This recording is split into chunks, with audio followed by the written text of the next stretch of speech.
What's up, chat? How's everyone doing?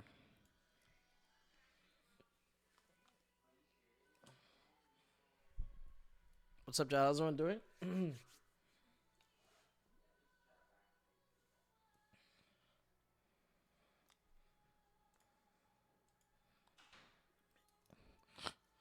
Different setup, you know what I'm saying? How's how's the audio? How's my voice? Hope y'all are good. Missed y'all, man. Hope you had a good weekend.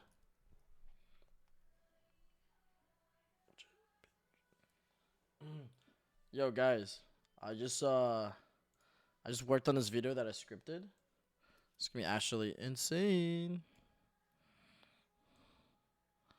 Yeah, it's like one of my favorite songs. Let me actually. I'll think a different setup. So I'm trying to figure out the best way to put this. Maybe put like here. No trophy showcase anymore. Damn, you guys trying to see the trophies? Me. Don't worry, guys. This year I'll bring you guys another trophy. Guys, what's going on? Pack alert. Ooh, Cam with the tier 1. Damn. Kind of rich right now, man. Kind of nice. Me. Guys, how y'all doing? Y'all doing good? For real, though. What's good, Blair? Yeah, just different setup all around. It's gonna be like this for a while. I kind of like it a little simpler. I think it will look way cleaner for YouTube videos too to have like this. So definitely expect some more YouTube video with this background. I feel like it's kind of clean, you know. Why far so big? Hey, yo, Adam, what the heck? Yo. Alright. Oh shoot, I can't VIP you. I ran out of VIPs. Yeah. What's good? Did you know opening one Wakaushi can make you a billionaire, cure depression, and all that without even paying something? Oh god, yeah. LDR on Divine will look dope. Real House, Texas Roadhouse, Longhorn. Roadhouse? Hold on those combos. Yeah. I think Roadhouse has the best bread. Also, guys, I have the Viner here. Should I replace it with something else? I have a bunch. Not to swear or nothing, you know what I'm saying?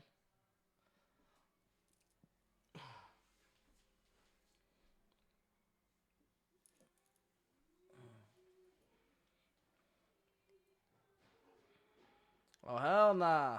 I'm sick.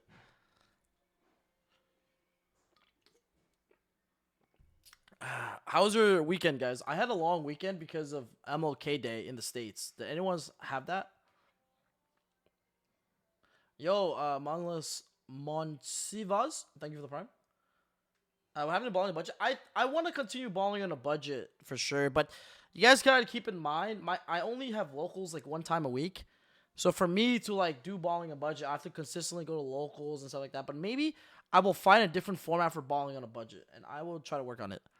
Now, my best video ever was actually me cooking $4,000 cashier decks with 3 structure decks. I have to work. Sadly, I live in Jersey. Nah, same room, just different setup. Yes, sir. And with this and with today, do this. So yeah. Okay, so where do we start? You guys want to talk about competitive content first, or you want to talk about the prices first? Where do I even start? Like, where do I even start, guys?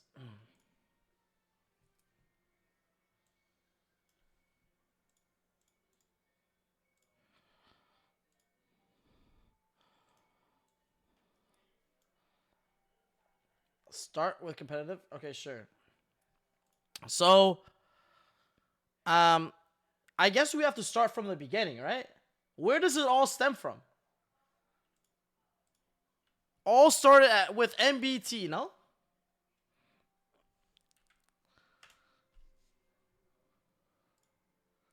All right, let's listen to MBT. It all started one day when everything changed because the Fire Nation attacked. Let me also, guys, change something real quick. Oh, shoot.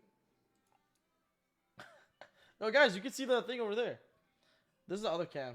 Hold on. I have to clean it. Okay, let me see, guys. Give me a sec. It's like that, Ken.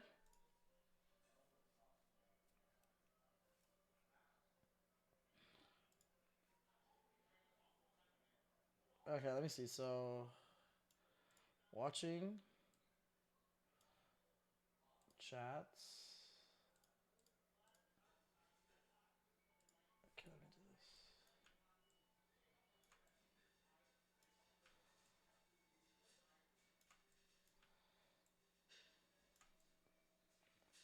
Okay. Double pack on stream. Imagine. Okay, so Rizzoli videos. Let's see. All right, so what video was it? Is it this?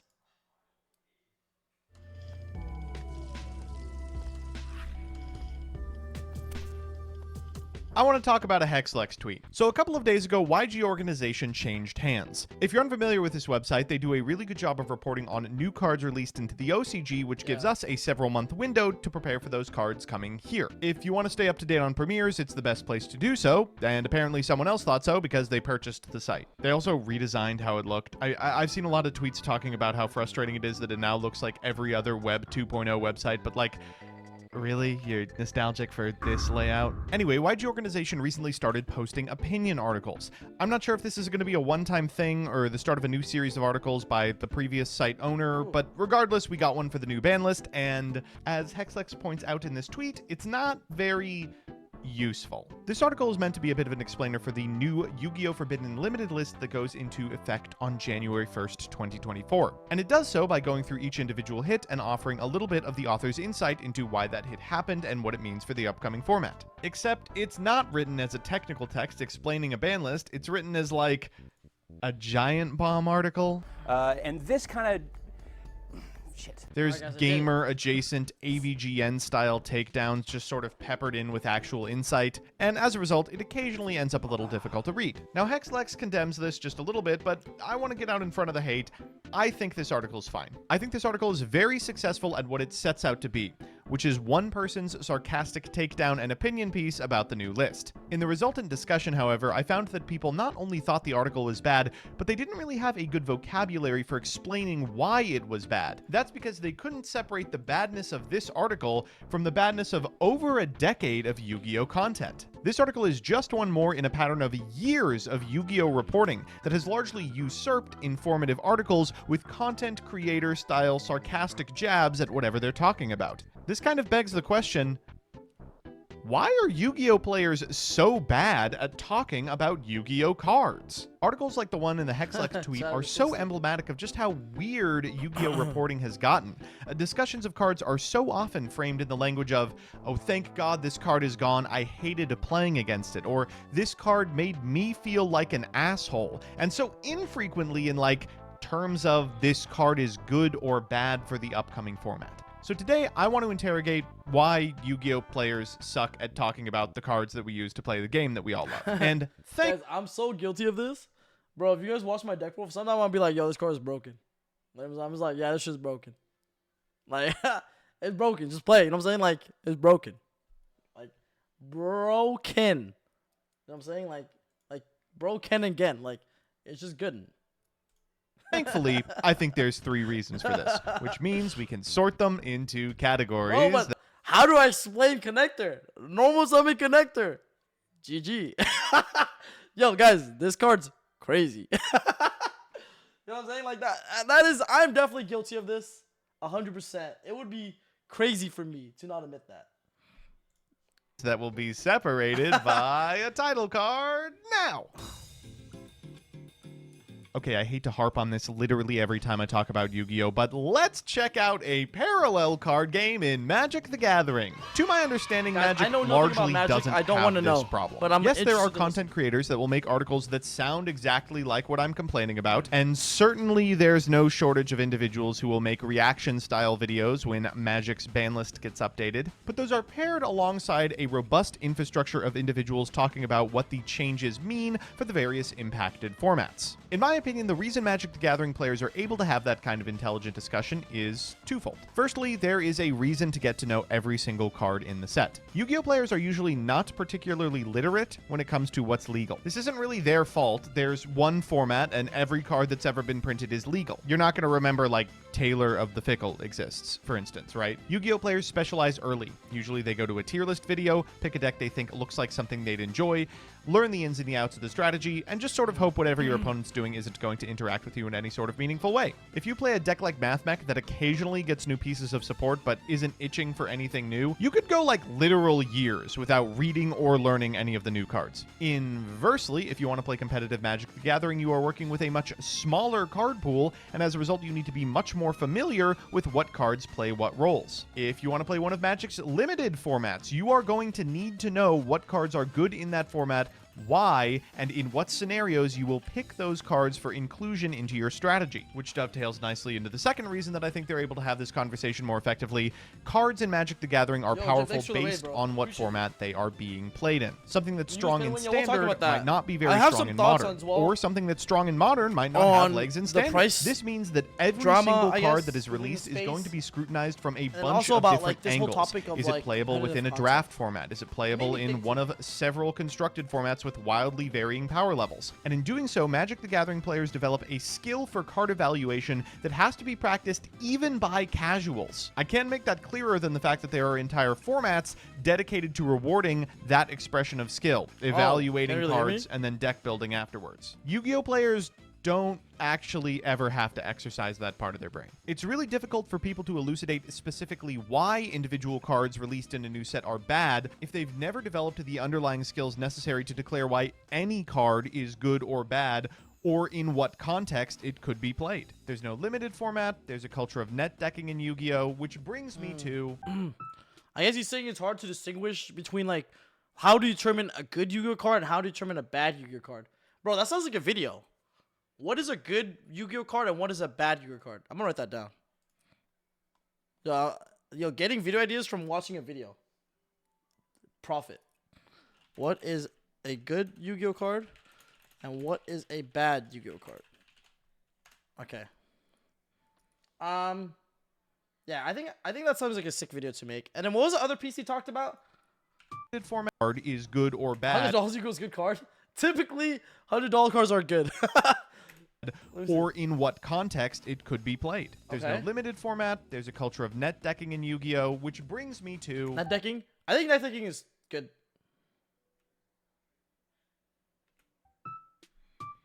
You know, at some point I'm going to have to talk about how I'm part of the problem. But not today. Yeah, net decking is actually really good. I think it's only bad when you don't... Like, I think net decking is actually really good because...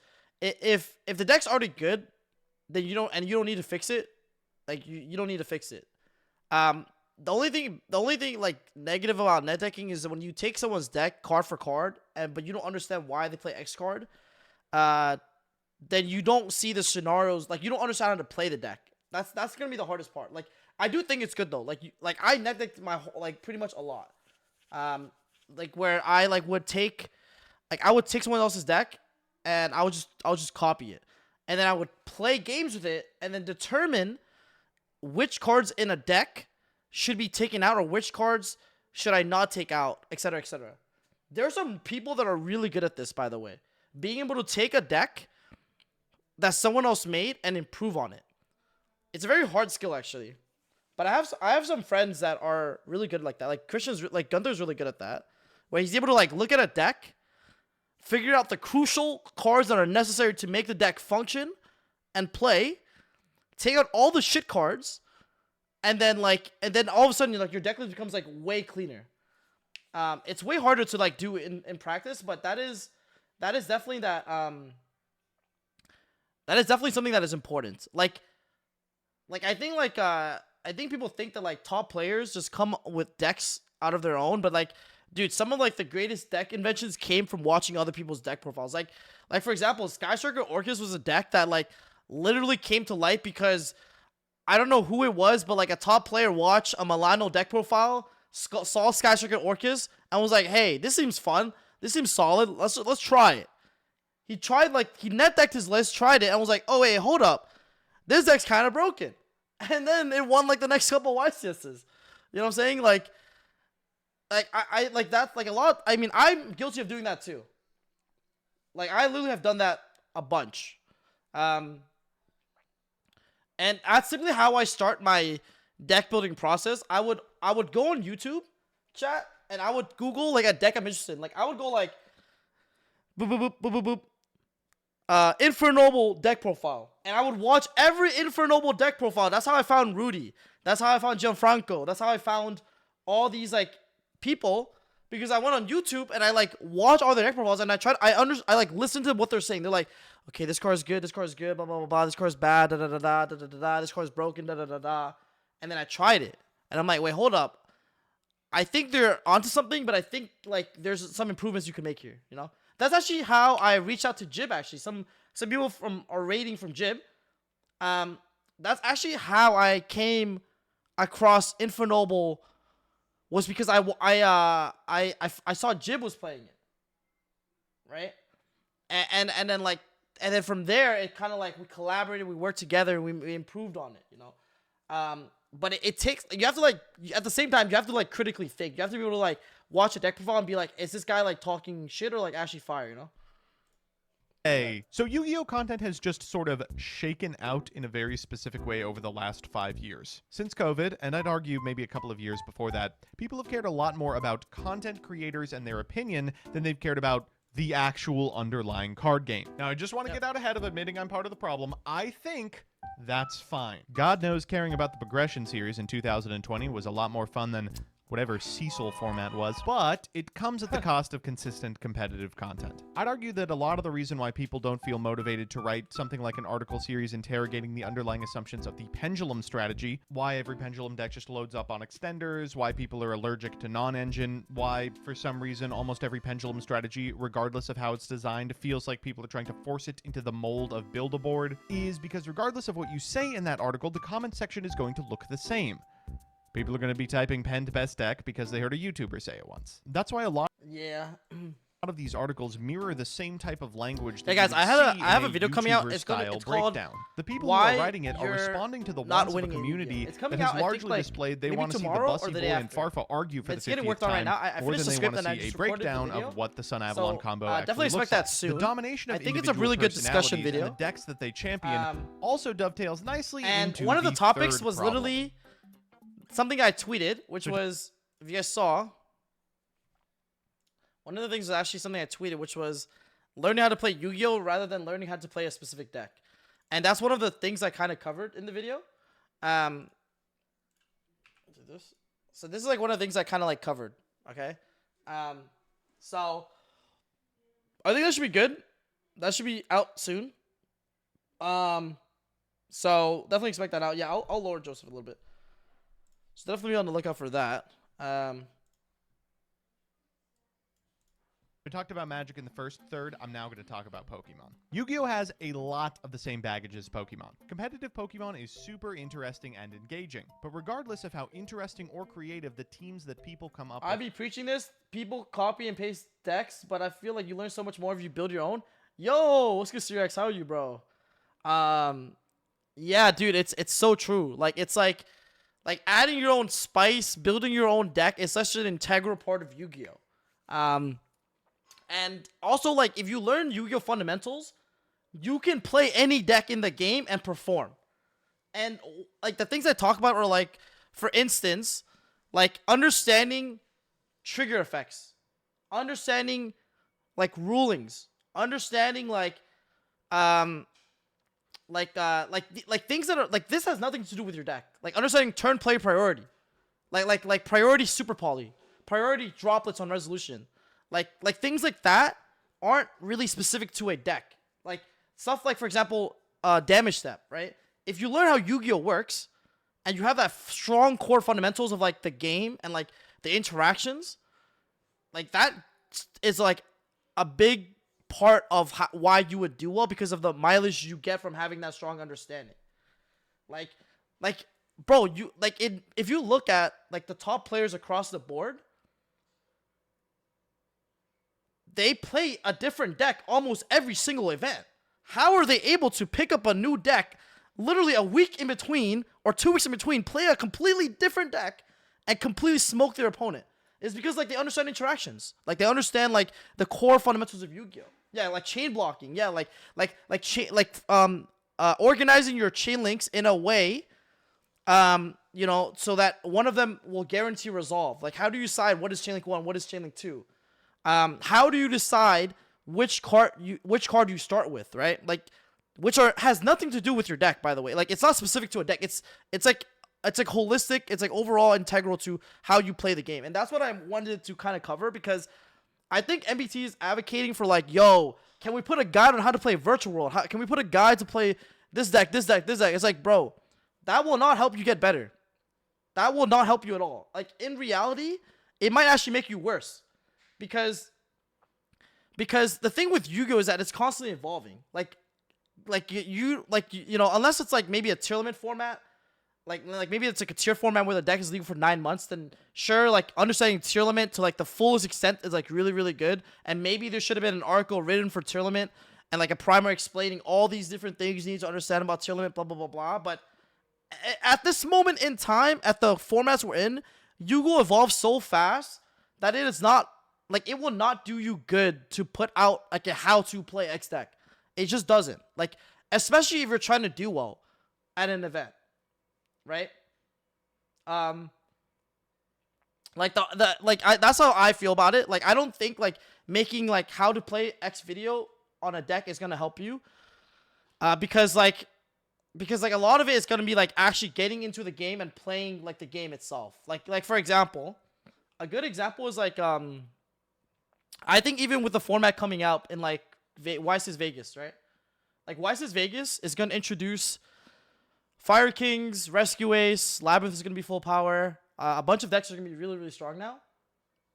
And if you've been paying attention to the OCG, there hasn't been any like crazy tech choice in the top representing decks. Almost every deck that you see in the OCG that top from a Fire King Rescue Ace perspective, or Fire King Rescue Ace or Pure Stingai deck, bro, they like the top 16 all play the same list.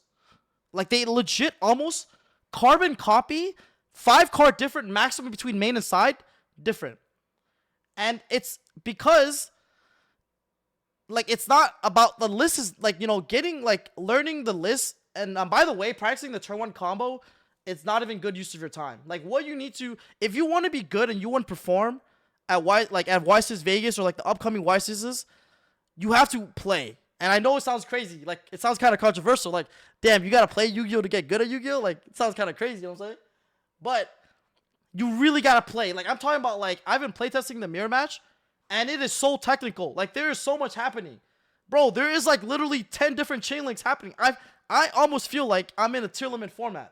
Almost. Like there is literally 10 different things happening. You have to navigate through their board. How do you play around their Promethean Princess? How do you play around like their Kirin? Like, you know, like how do you OTK like from this position? Because if you don't, then you lose next turn. Like there's a lot of things that will happen that no guy will ever help you figure out. That it's like, it's actually so, like I think it's actually not feasible. So that's my take on it. I just don't think it's feasible. You know what I'm saying? Because like spamming the turn 1 combo can only get you so far. Like, dog, what if you get Veilered? You're gonna freeze up?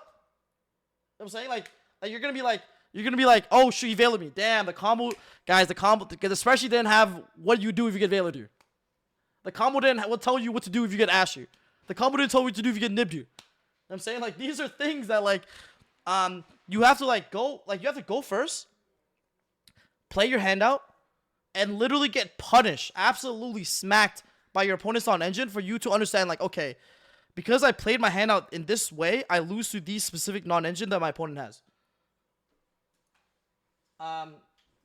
So I think it actually is not, like, I don't think it's possible to even do that in like an article, but I think it is possible to maybe do it in a video. So maybe that's the caveat. I think it is possible to maybe like make a video on that topic, like if like how to play through interruptions, I think, or like it, but I think it's not specific to a deck though. I think it's more of like how do you sequence your hand to read your opponent's hand traps. I think like the best example of this I did was like when I played Sword Soul, and I played Sword Soul in like an Iron Man. Like we would test for hand traps. We would like normal summon Mogi. Your opponent did Veiler this, okay? Wait, no imperm Veiler? Nothing here. Okay, interesting. So I don't think I have that. Okay, what's next on the list?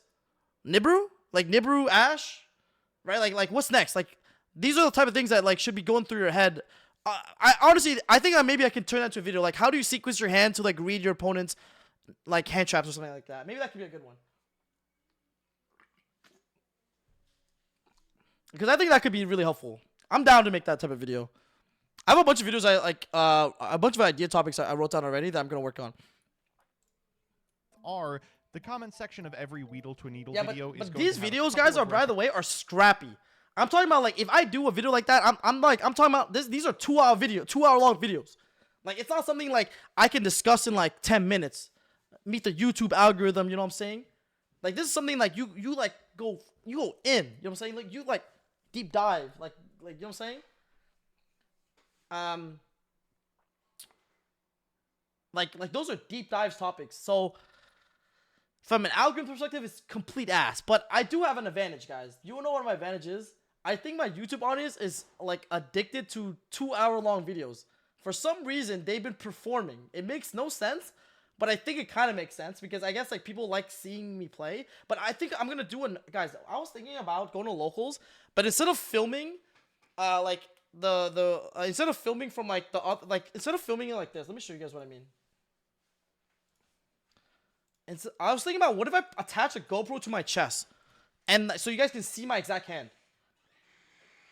Like I do like a POV style. So right now, the way I record my local videos, I do it like this, right?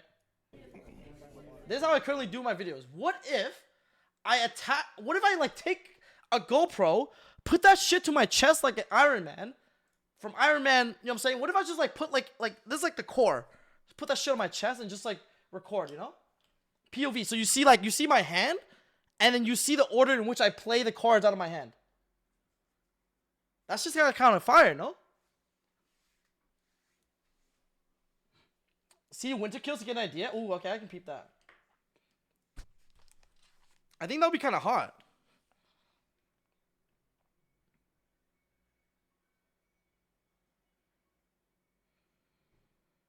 Okay, someone link me the Twitter post that MBT made. I think that'll be great. That'll be a great starting point. But yeah, I think I might do a GoPro or like something else where I can like record my hand. That'd be kind of sick.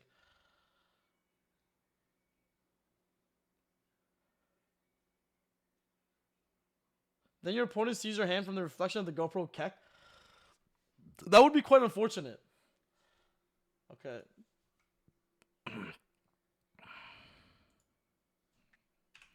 Okay. Yeah, is anyone do POV locals? Oh, Josh will talk about POV locals as well. Oh, that's sick. Okay, so let's see. Quarter tweeting this because it's gonna take a few tweets. All right. Okay, let's see this guy. I've been kind of AFK from like social media, so I'm actually catching up on a lot of this. I was in Toronto this past weekend filming with Sam for a bunch of like really sick videos for you guys coming out soon. So definitely be on the lookout for that. I filmed like I think 3 or 4 videos with Sam. So that's gonna be out soon. So I was in Toronto this past weekend because of that, and so I was been kind of AFK from social media, guys. All right. So I'm like catching up right now on everything. You know, like I like to when I travel and I go somewhere, I like to kind of be away from my phone and all that shit all the time. Just, you know, hang out, live in the moment, hang out with the boys, like, you know, chill. So that's what I kind of did. But you know, I'm back, and I'm saying let's see what I missed on, because there's a lot, bro. My Twitter was like, my phone was like this, like a message every hour. I'm like, bro, I ain't got no time for this. Know what I'm saying? I ain't got no time for this. But hey, we're back. Let's see. So Farver's wrong here, but I think he's wrong for a weird reason. There are creators who are making competitive content, but misguided about just how, but are misguided about how good things could be. Let's use an off-meta deck as an example, VW. Okay? Virtual isn't a top deck, but it's not bad either. Since the release of the armor cards, it's gotten a few tops. It's one of the most efficient Beatrice decks in the upcoming meta, and with rollback looming, it's not hard to imagine someone who wants to get better at the deck. Ooh, okay, it's funny because I was gonna play this deck for a regional. Damn. Yo, Joseph's leaking the goo right now. Yo, why is he linking the goo right now, man? This is actually absurd. Anyways, virtual is not also not intuitive. You're not just gonna learn how to effectively play around everything just by jamming Lulu over and over. You're gonna have to spend some time thinking about sequencing, deck building, and what you can board in a list that's already kind of tight. I was as well. True, Quantum, you were on that view as well, sure. Okay, if I want to get better at virtual, I search virtual guide on YouTube, and what do you know? Here's some content. First, we got one of those dire videos which is still whispering. Okay. Then we got this 46-minute explain the ins and outs. Okay. The creator says that this combo is specifically for beginners, does not expect any advanced combos. I do think that, yeah, like, if there's new stuff that will make a deck get updated, you will just have to make a new video. That's just, like, the nature of the game. You know what I'm saying? Like, yeah, we're gonna have to, like, for example, I could do this. Like, I actually started thinking about Virtual World, actually. I was thinking mainly about, like, what deck can utilize Beatrice with rollback to FTK your opponent. And obviously, like, Beatrice is one of them, Tilliman's one of them. But, yeah, sure, this is not, I mean, yeah, it's just, like, you're gonna have to make updates. I don't see the issue here, or, like, I guess the problem is that no one has done it. Unless, I see what he's saying, actually. It all is clicking. Like, what if I didn't care about Virtual World? Then I wouldn't put out that video. And then as a result, no one knows? Is that the issue? Guys, this is a very easy solution. You just give me 100 subs and I'll do the video. No problem. You know what I'm saying? I'm trolling. I'm trolling, guys. I'm trolling. You know what I'm saying? You know what I'm saying? Like, just go on my Twitch and just, you know, give some subs. Hey, who knows? Maybe the video comes out tomorrow. Keck W. All right, look. Let me see. So let's cut to past months. Despite being called combo guide, it's just jamming test ends versus the AI. No armor, no rollback. Okay.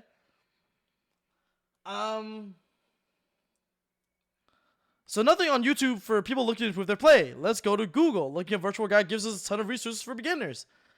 Okay, but hold on. What is this? We have one single post-beginning resource of RTZ, infinite paid Hanko Chow, good play to talk about video, and then updated article. Okay, I'm fucking with you. They might have corrected a typo or something. This article is for beginners and still recommend virtual VFD dragon. Let's look somewhere else. Okay. He's kind of saying people say XYZ is best deck, but they disregard other decks that could be good if explored. A good example is Yugioh with Infernoble. We broke, no more videos. 100 subs for you to play Zorzo next XYZ. Stop buying bonfires, spend it on pack. True. Guys, I will be the fire that lights up you guys. I will hold the bonfire to the YC's championship, and I will put your name on it. Let's see. The virtual Discord, yeah, guys, don't even join these virtual Discords. All these sub-archetype Discords they're awful. They're actually terrible. It's mainly because, like, I feel like you need some sort of open-mindedness in, like, just life in general. And a lot of people, especially these Discords, are not open-minded. They are literally hard stuck in their ways. You could literally find a combo that, like revolutionizes Virtual World, and they'll be like, it's bad Omega Law. They'll tell you not to play Torghast in Unchained. Yes, I was almost hung for advocating Torghast. I literally was put on the stake. And I had to not back down. I had to not back down, guys. It was a hard conquest, but I've made it. And now we're in the promised land of Torghast. It's true I was hoping on the stake. But anyways, we are here now, and okay, but a significant amount of this sheet is repurposed from Nesh combo, just end it on Leviathan instead of VFD. Leviathan is broken, by the way, no cap. Also, they haven't been updated in years. No armor cards, no rollback. The person in charge of maintaining, as far as I can tell, deleted their account. Hey, no one's trying to play that shit no more, know what I'm saying? So what are my resources if I want to play a meta deck? A Discord where people bounce ideas in general, a whole slog YouTube in 2002, or some articles. I'll be honest, the best resource is yourself. You have to invest in yourself, and you can play any deck you want. Dude, Herman's in the chat. He's a great example of this. Dude plays tier 20 decks all day on the regular. He's playing like shit like volcanics, dude. I don't even understand. I have no idea how he does it, and he plays it at a pretty high level. God knows how he does it. God knows. Actually, I don't want to know. But like the point is, if you invest in yourself and make yourself a better Yu-Gi-Oh player rather than a better virtual player, you will go so much further. Because then you can play whatever you want. Luca is ass no cap. Damn. Oh shit, is that Luca TCG? God, yes. Let's look at Magic the Gathering. I have no idea what this means. Murloc Modern Morphok is a fine deck. Up by 2% of the metagame, but like virtual, it got shooters and it's expected to get better. If I Google Murloc Modern Guide, I get this. They made a guide for this deck. Okay. Shit. They cooked the fucking guide. They made a fucking book? Huh? Mulligan Solution. Yo, what is this? Opening 7 on the play, Mulligan. Opening 7 on the draw, Mulligan. Mull to 6 on the play, Mulligan. Yo! Okay, this is kind of crazy. This is actually kind of crazy. I'm not going to cap. Like, damn. Like, fuck it, guys. We finna start writing books out here. Like, I might gotta start, you know, brushing up that English degree. You know what I'm saying? MTG got shooters though. Man, motherfucker got a hardcover book. Dog, this shit is unplayable, bro. In Yu-Gi-Oh, this shit is unplayable in 2 weeks. In 2 weeks, this shit's unplayable. How is this? How is this still applicable for months? Bro, do you understand? Yo, Yu-Gi-Oh formats, guys, literally, guys, the same YCS, like a YCS, 1 week apart, the format is completely different. The tech cards are completely different. Like, it's because, like, of evolution in Yu-Gi-Oh! Like, bro, like, Yu-Gi-Oh! Players evolve, like, this quick. New shit comes out, new text, like, comes out, like, every day on the regular. They just update it. Fam, you're not telling me you're printing a new book. Bro, it's actually foul. Because, like,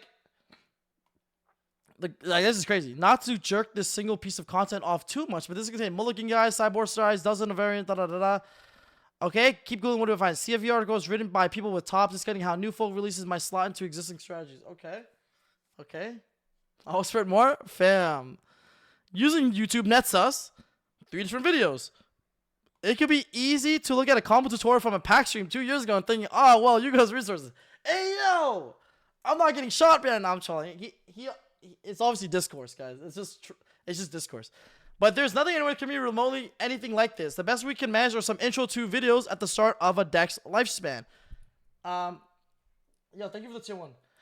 This is what I'm talking about throughout the video. Yu-Gi-Oh! Players aren't just bad at talking about cards. They don't know what to talk about or how they would do so. They do not have the resources other communities do to even begin to engage with these conversations. NBC doesn't have Duel Book, which is infinitely better. So, yo, guys, I'm not going to cap. Like, a lot of people make fun of, like, DB grind, like people, like DB grinders, people who grind DB. But I think some of the best duelists came out of Dueling Book. Like I actually respect DB grinders. I'm actually afraid of, bro. You sit at the YCs, you sit across the dude who no life's Dueling Book. That shit is scary, dog. I'm not gonna cap. Fam went through 1,000 games in the span of a couple days. Like, you're not trying to play that dude. You know what I'm saying? You're not trying to play him. Like, I'm trying to play the bozo who has no idea what's going on, who like never touched DB in his life. You know what I'm saying? Like, DB is disgusting. It's actually a disgusting tool. Like, I'm not gonna lie. Like, I think, like, the complaints I see about DB are so, like, it's, like, super, like, it makes no sense. They'll say stuff like, bro, guys, DB is so shit, man. I play against, like, Ojamas and, like, rating 100. Like, dog, of course you're gonna play Ojamas and rating 100. But once you get to, like, rating, like, 800, 900, 1,000, you start playing people with, like, brain cells. And those are, like, bro, I'm not gonna cap. Some players at Dueling Book high rated are better than the people I've played at the YCSs. I'm not even gonna cap. You know what I'm saying? Doesn't Nesh grind DB all day and doesn't talk. Hey, you guys, look. He's only been to 2 YCSs. I didn't top the first 5 YCSs I attended. Who cares? Like, you know what I'm saying? It's about consistency and constantly trying. Like, he's working on it. You know what I'm saying? And you gotta respect that. I think for Nesh's perspective is like, I think his technical play is good, but he's not used to acclimated to playing in person. Like, man's gotta go to locals, dog. He just gotta go to locals and regionals. That's all he gotta do. And just play more with... Bro, have you seen Nesh hand shuffle? Nesh hand shuffles like this. That's how he hand shuffles.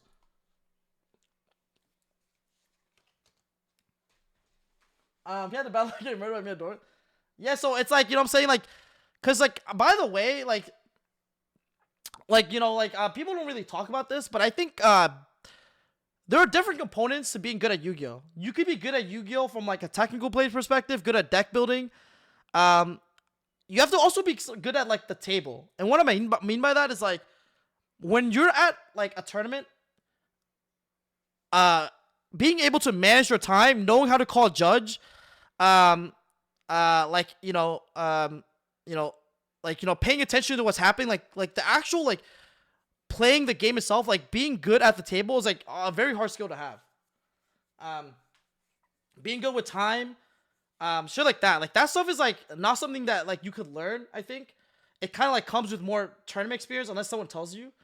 But I think like that kind of stuff is like really good. Like you know, knowing when to scoop is like a big one. That like I actually in the video that I'm posting soon, I talk about how like some of the games I lost on like day 2 bubble are literally because I'm like a complete idiot where I don't concede because I think I can win, but I don't evaluate whether or not I can win well enough. Because I think if I evaluate the game state better, I could have conceded earlier, which means I could have like, you know, not worry about time game 3 and mess up because I'm playing too quick, right?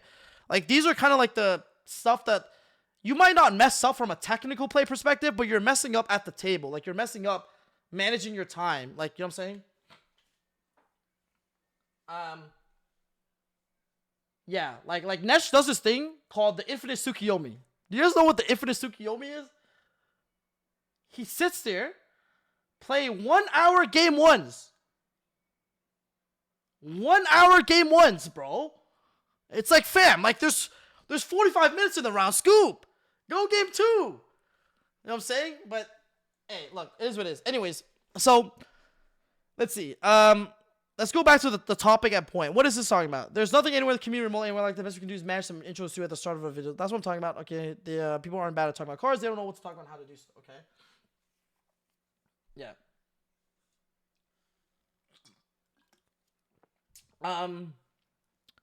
I mean, what is the general consensus with this?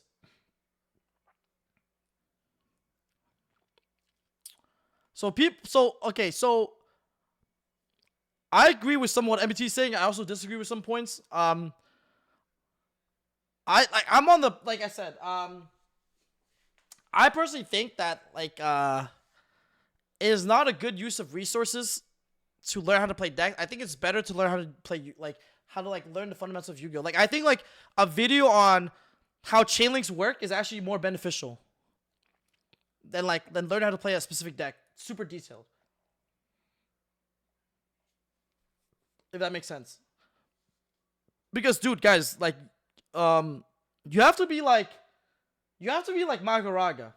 Anyone here watch Jujutsu Kaisen? You have to adapt, dog. Like it's like part of the game. Like you can't just be like, yeah, I'm just gonna learn this, go in. It's like it just doesn't work that way. You have to be able to adapt quick on your feet, be presented with like different scenarios and shit, and then perform.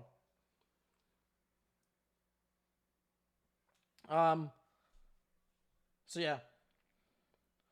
Nah, I win. Okay, sure.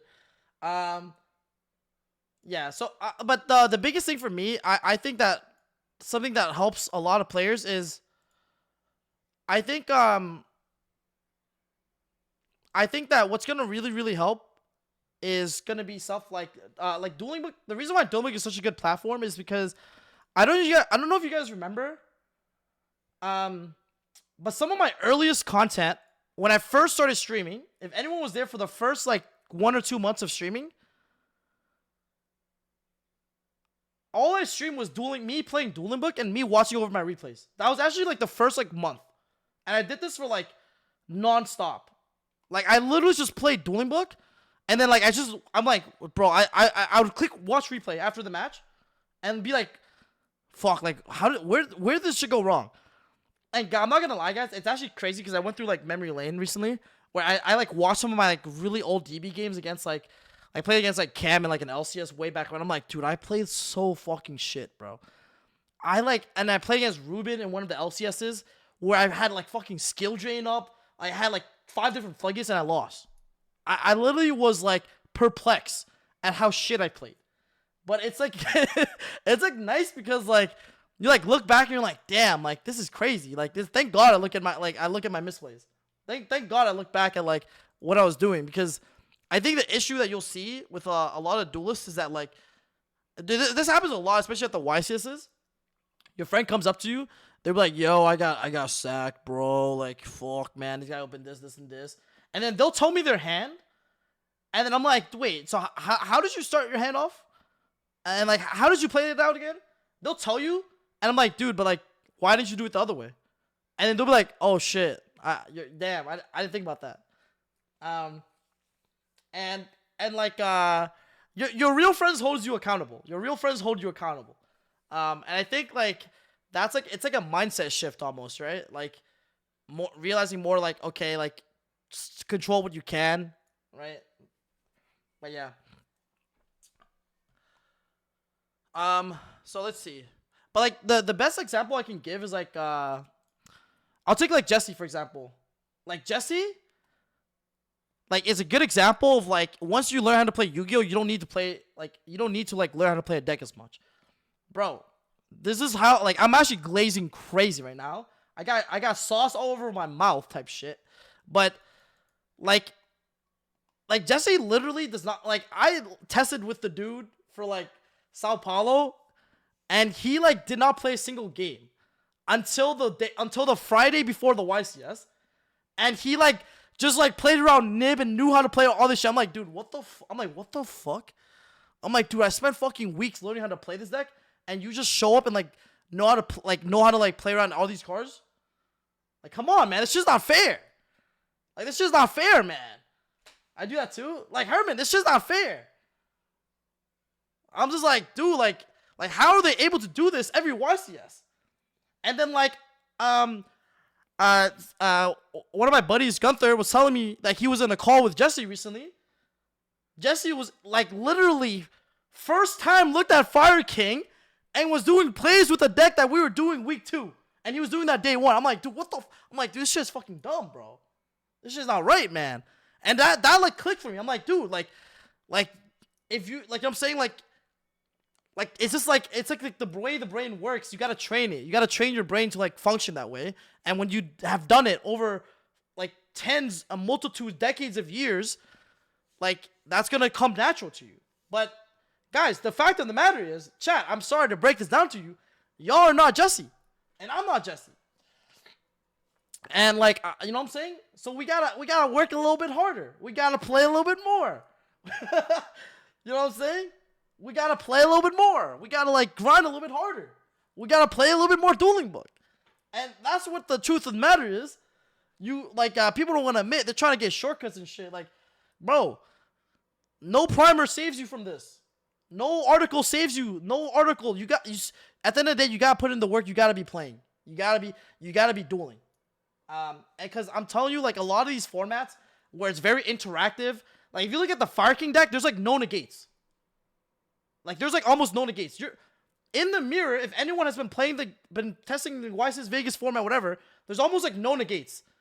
You're playing like engine for engine, like, and the disruptions, which I like, by the way. I like the fact that like the end board is not a lot of negates, maybe 1 max.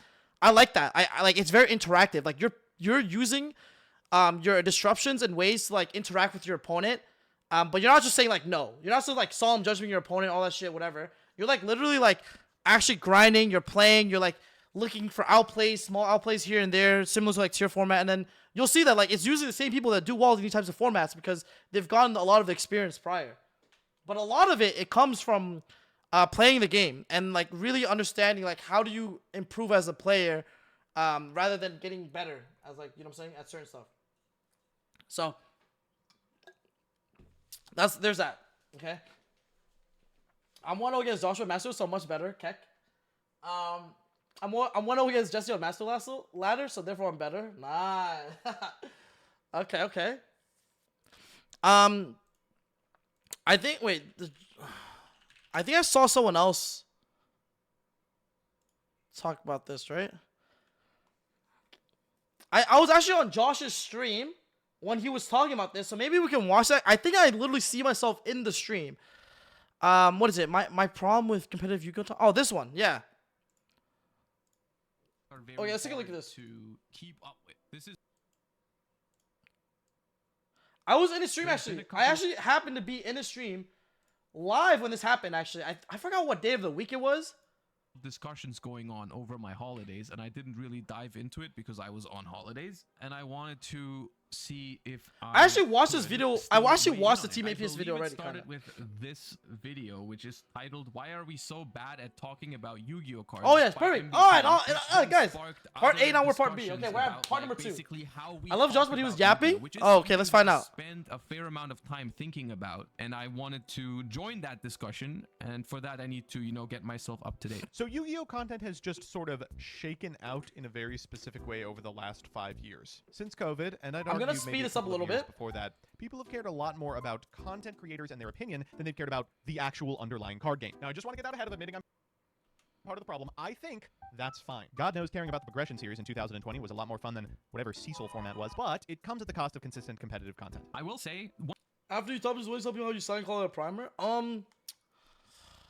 Yeah, I can actually make a side decking video, to be honest. Like, I actually thought about making one, and it's actually not too bad. Like, it's actually quite simple. I think people just overcomplicate it. It's actually quite easy, I think. I mean, it's a little bit harder when you have to, like, because it's hard finding the right card, but, like, finding, like, the right amount of cards for the side decking is, like, fine, but I don't know. One thing I'm experiencing, you guys can just, like, I'll give you guys the quick, easy answer for people in the chat. Find the matchups that is not already covered from the non-engine in your main, and then just cover it in the side. Like, see what, like, weaknesses you have against, like, just write down, like, 5 decks that are gonna be, that you think are gonna be most highly represented, and then just side for those, and then for the rogue options, like, side, like, generic cards like Pank or some shit. And that typically is, like, it, to be honest. Something that you guys experience as well, or whether my impression is correct. Trading card games are very hard to keep up with. This is one of the reasons why I'm so happy that I've been able to make it my job to do this, to keep up with the game, is simply because, like, these sort of games, especially with the release schedule in recent years, it's very hard to stay up to date with Yu-Gi-Oh, right? And so doing all of this work on your own is a very, very tough ask. New set comes out, I have to read through all the cards, I have to evaluate for myself what is good, what is relevant now, what is irrelevant, and, all that kind of stuff, right? It's only natural that you go. Don't you play your side to always have 15, 18 non-engine post side? It depends on the format. Like, against certain decks, like, I'm citing my life savings to beat this dude, because, like, if you're playing against Infernoble, I'm putting fucking Ghost Spell and DD Crows. Like, fuck it. Like, if I don't draw anything, I lose the game immediately on the spot, right? There are decks that you gotta side everything in, or you're gonna lose. You know what I'm saying? Like, yes, like, there are predicaments there, but more often than not, against other decks, you can, like, you can keep, like, 12. Like, you just replace non-engine for non-engine. It's, like, typically fine. If you want to side out some engine, I think, like, you can do the math on, like, if you side out 2 engine, it's still the same if you draw 6 cards. You know what I'm saying? If that's the case, then you could go for it. Like, side 2 non-engine, 2 main engine, and then take it out for, like, 2 more non-engine. There are also, like, some easy side decking stuff. Like, for example, like, if you play a card that's designed to go first, right? Like, for example, I'm trying to think of a good example. Like, Infernoble plays Angelica's Ring. Going second, I'm siding out Angelica's Ring because it's mainly a go first card, right? Like, it's stuff like that. I think a lot of it's pretty intuitive. Where to look for other. Like, I can take out Angelica's Ring. I can take out a Phoenix Blade. Like, or not Phoenix Blade, but, like, you know what I'm saying? Like, one of the other equips. Like, this shit is only good for going first. You know?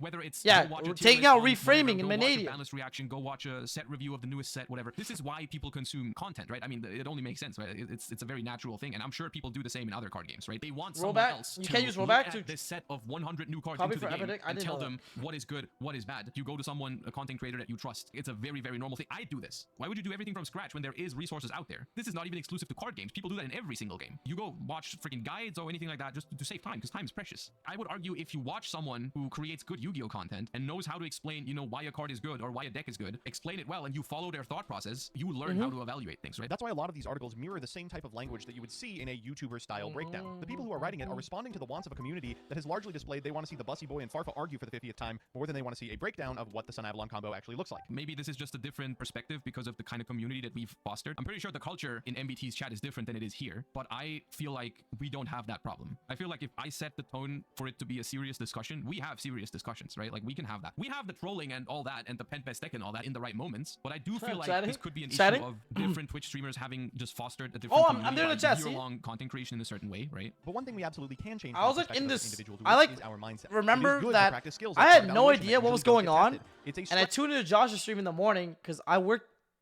like I'm at work, but I put Josh's stream on in the morning while I work, and I just put headphones in. So majority of the time, like I just have my headphones in, and I'm just like grinding on my computer, and so like I'm listening. I'm like, dude, I'm like, what the hell is happening? What are they talking about? So you know what I'm saying? I had to chime in. strength to be able to elucidate why every single card in your deck is important without pointing whoever's asking to a Jesse Cotton video. And only when that understanding is commonplace will we finally receive Yu-Gi-Oh reporting that doesn't read like a man from 2009. Okay, I don't know why we're so focused on articles. Maybe that's because he's coming from partially a Magic background, and maybe Magic has a more focused on articles culture, but I'm pretty sure that like it's as simple as articles are not the premier way of creating content anymore. If I'm going to create competitive content, I'm not going to freaking write an article. Maybe that's just me, but I don't think articles are a 2024 way of really conveying information the best. But like, does it really matter which form you're conveying the information? I mean, I don't really like articles. I was never good at learning from articles. Like, there is detailed competitive content out there on YouTube, as simple as that. I think there's You know what is good though? You want to know what is really good content, guys? I love this, and it is kind of useless, but I actually really enjoy them. It is written feature matches. I actually like reading them a lot. I don't know about you guys, but I like reading written feature matches a lot.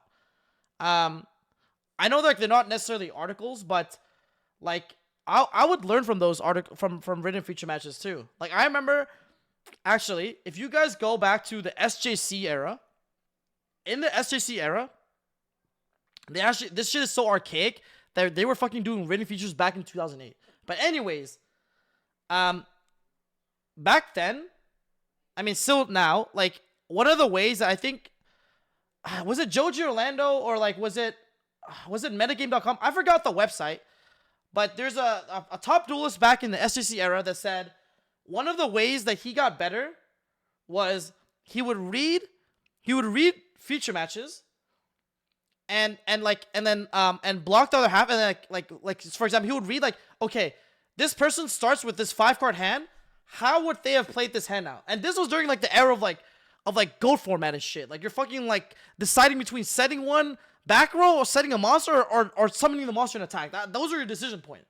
So he said the way he would get better was he would watch top players, read top feature players' feature matches, see their 5-card hand, and see how they would play the 5-card hand. I don't remember who it was. It might be Joji. It might be, fuck, I don't know who it was. Okay, but that's what they were doing back then. But that is like examples of like critical thinking. Like that is obviously that is like one of the ways to get better. I actually did that when I first started playing the game, except I did it with feature match videos. I watch so much ARG content. I watch a lot of like feature matches from Europe content. I watch like infinite feature matches because I'm trying to figure out like, okay, like how, like why did this guy play this way? Like I don't understand. Like why did he do this? I remember when I first picked up Salamangreat in 2019, I did the same thing. I'm watching like infinite salad videos. I'm like, fuck it, give me every feature match for Salamangreat. I'm just gonna watch it.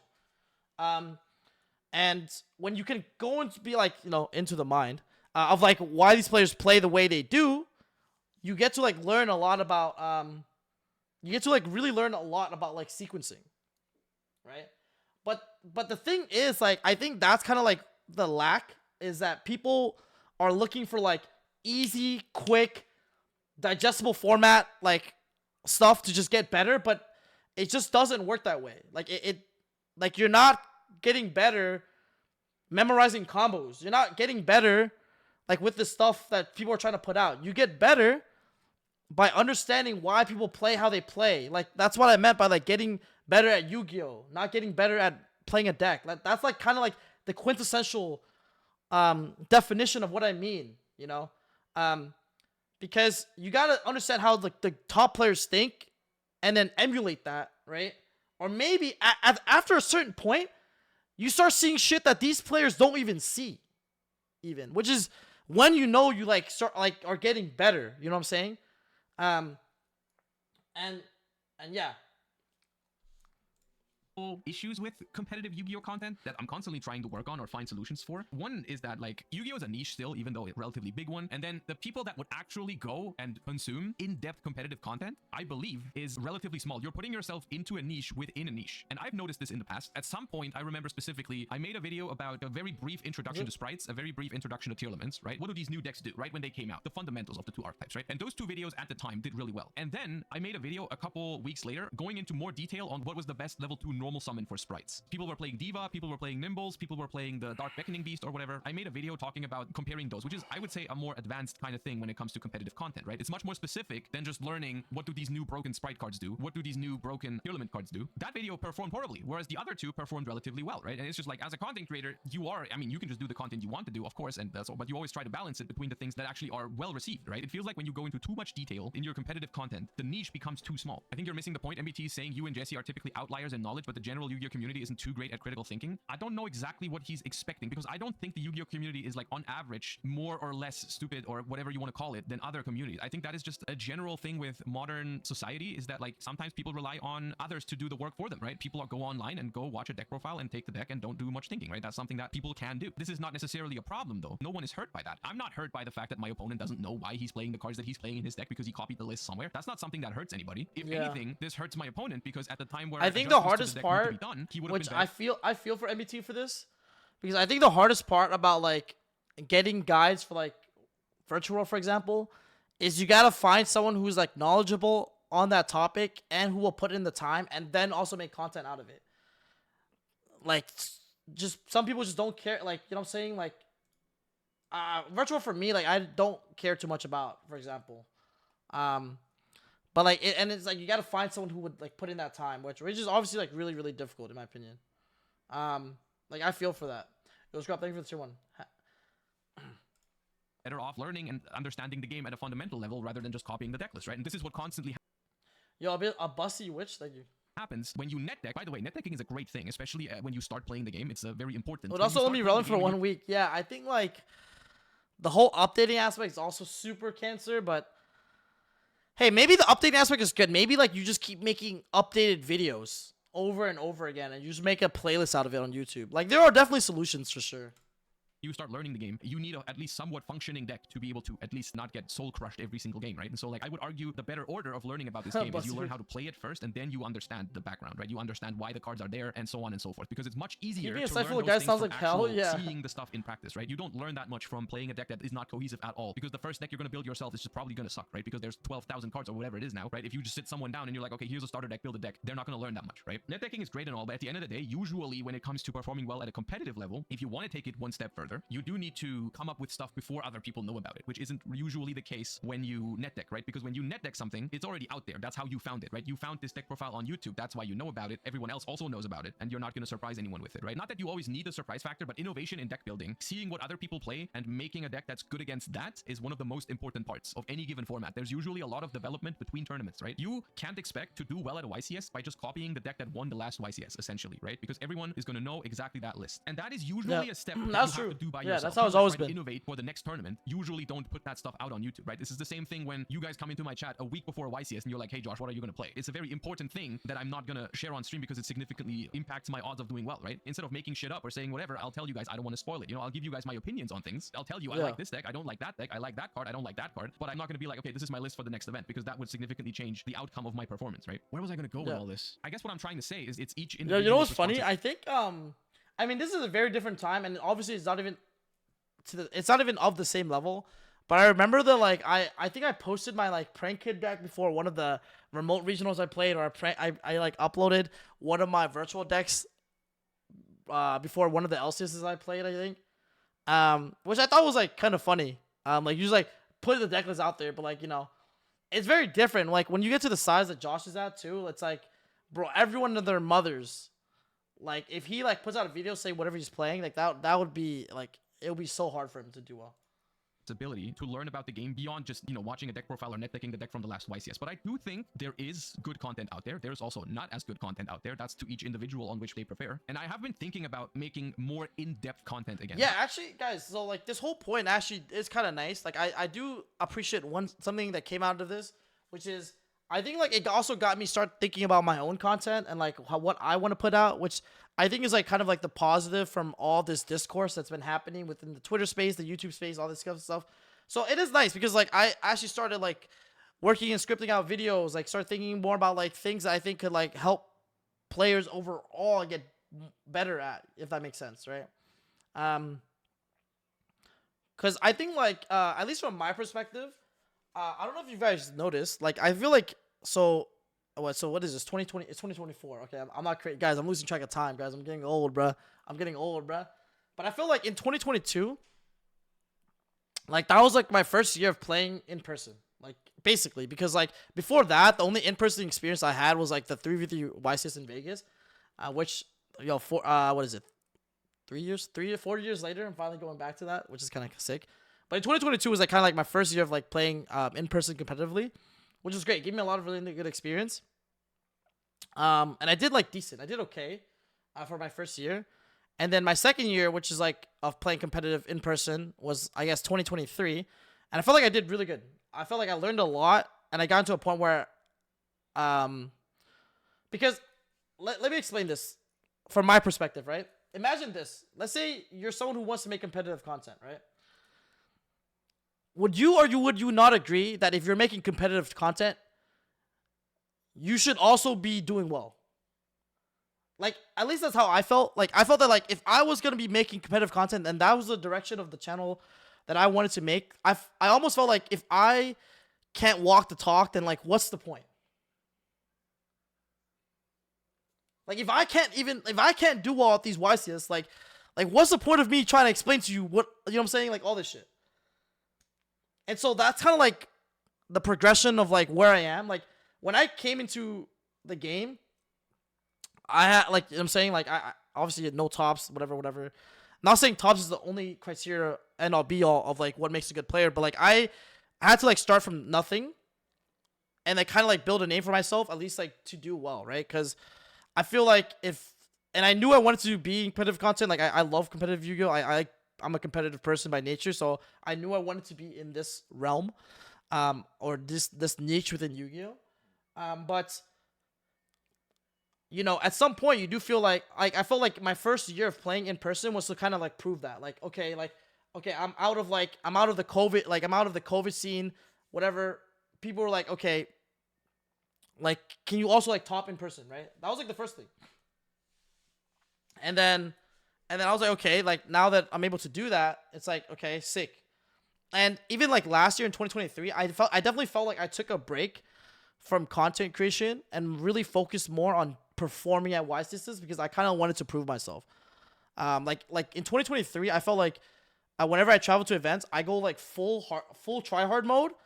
Like, bro, I might not stream for like 2 weeks, and I would like just focus, test, like making sure I'm ready for YCSs, you know? Because I felt like I wanted to prove myself because, like, I'm not like Josh or Jesse who, like, at the time they started content creation, they already had, like, credentials to their word, if that makes sense, right?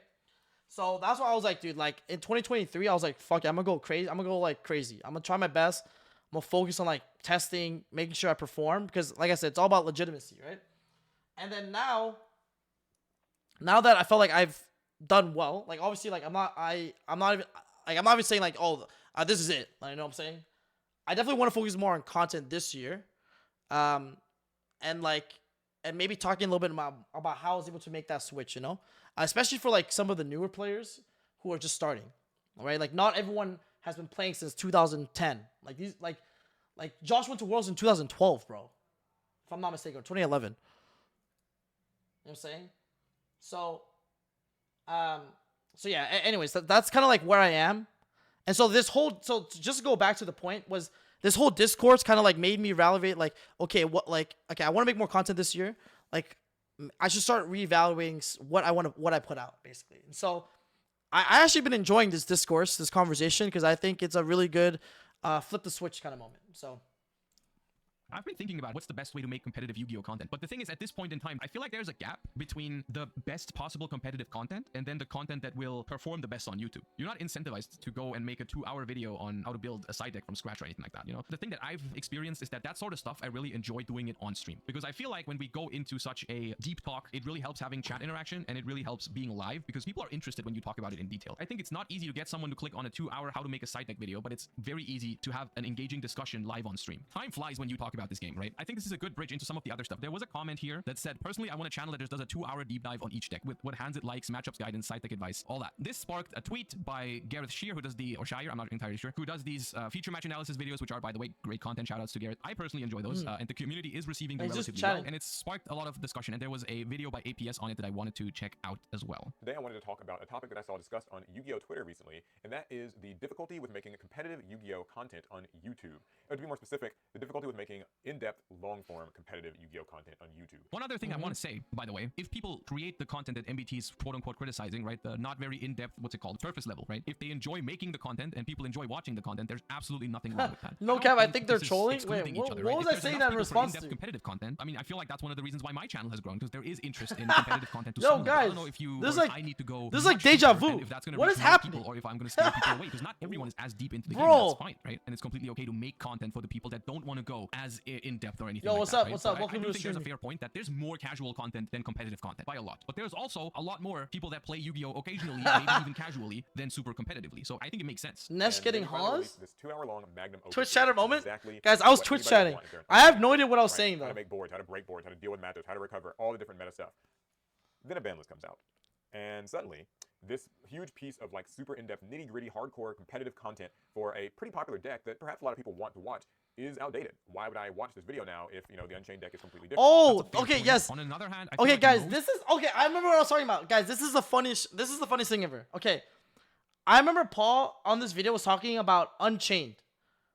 He was like, "Yo, like, I want to see all the ins and outs of Unchained. How to do?" I'm like, bro, if I remember correctly, Jesse and I made a video extensively covering how to play around every card in the game. And I swear to you guys, I have not played someone at a YCS who was comboing correctly, like ever. Except against except if it's like Jesse or like if it's like Jesse or if it's Gunther or someone, obviously someone. I literally have not played against anyone who was comboing correctly. And I swear to God, Jesse and I put that video out. I'm literally like, there's no way. Like, there's no way. It was so bad to the point that I was siding in Veilers and Imperms against players who were playing Unchained because they were playing and comboing so bad. Like, horrendous. I'm literally like, dog, like, this is... Like, if I Veiler this Yama here, you pass. It actually makes no sense. Like, I actually keep Veilering against them. Like, they were playing, like sequencing so bad. Like, 2-card combo lose to 1 Veiler. So I'm just like, dude, like, I don't know. Do people really want this shit? Like, I'm playing someone at the YCS right now, and they have no idea what they're doing. I'm still getting smoked, though. Because, you know, Yugioh will be like that. But I was like, dude, this is not right. I can only speak for myself. What's wrong with that? I don't want to say what round because you'll be quickly able to determine who it was if I say what round it was. But let's just say it was at a YCS and it was pretty high up in the tables.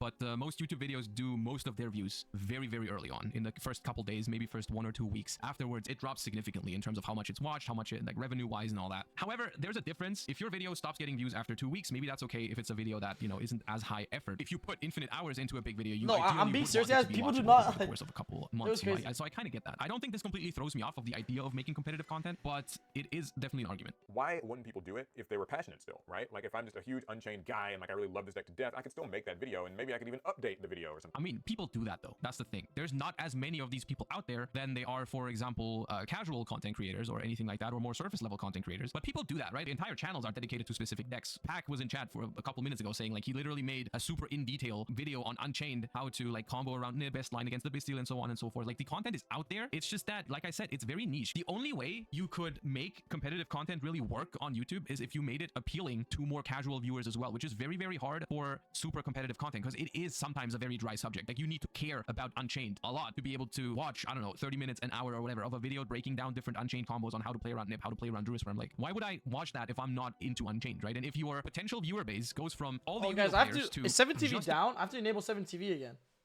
People that play Unchained, it's a massive hurdle to get over, you know? My approach to that sort of thing is I try to cover a lot of different things, and I would like to say that it's not... I'm not gonna lie, guys. If I ever want to learn a deck, you gotta go to the one tricks. These guys, like, no life their deck. They actually no life their deck. Yo, Totogon, can you check 7TV and see why it's on live? It's kind of weird. But the one tricks are actually, like, sick. Like, they spend their life learning how to play a deck. Obviously, yeah, I think 7TV is completely off. I have to check why later, guys. I'll check after. Like, they're actually insane. They got the goo. Like, they're actually broken. Like, I remember when I was learning, Inferno Bar, I went to a one trick. When I was learning how to play Unchained, I went to a Mai who, like, one tricks, like, Unchained. Like, you know what I'm saying? Like these guys are actually, like, if you actually want to learn a deck, you gotta go to the one tricks. But the issue is, I don't think there's enough one tricks for every deck. Because you gotta find a good one trick. There's some bad one tricks.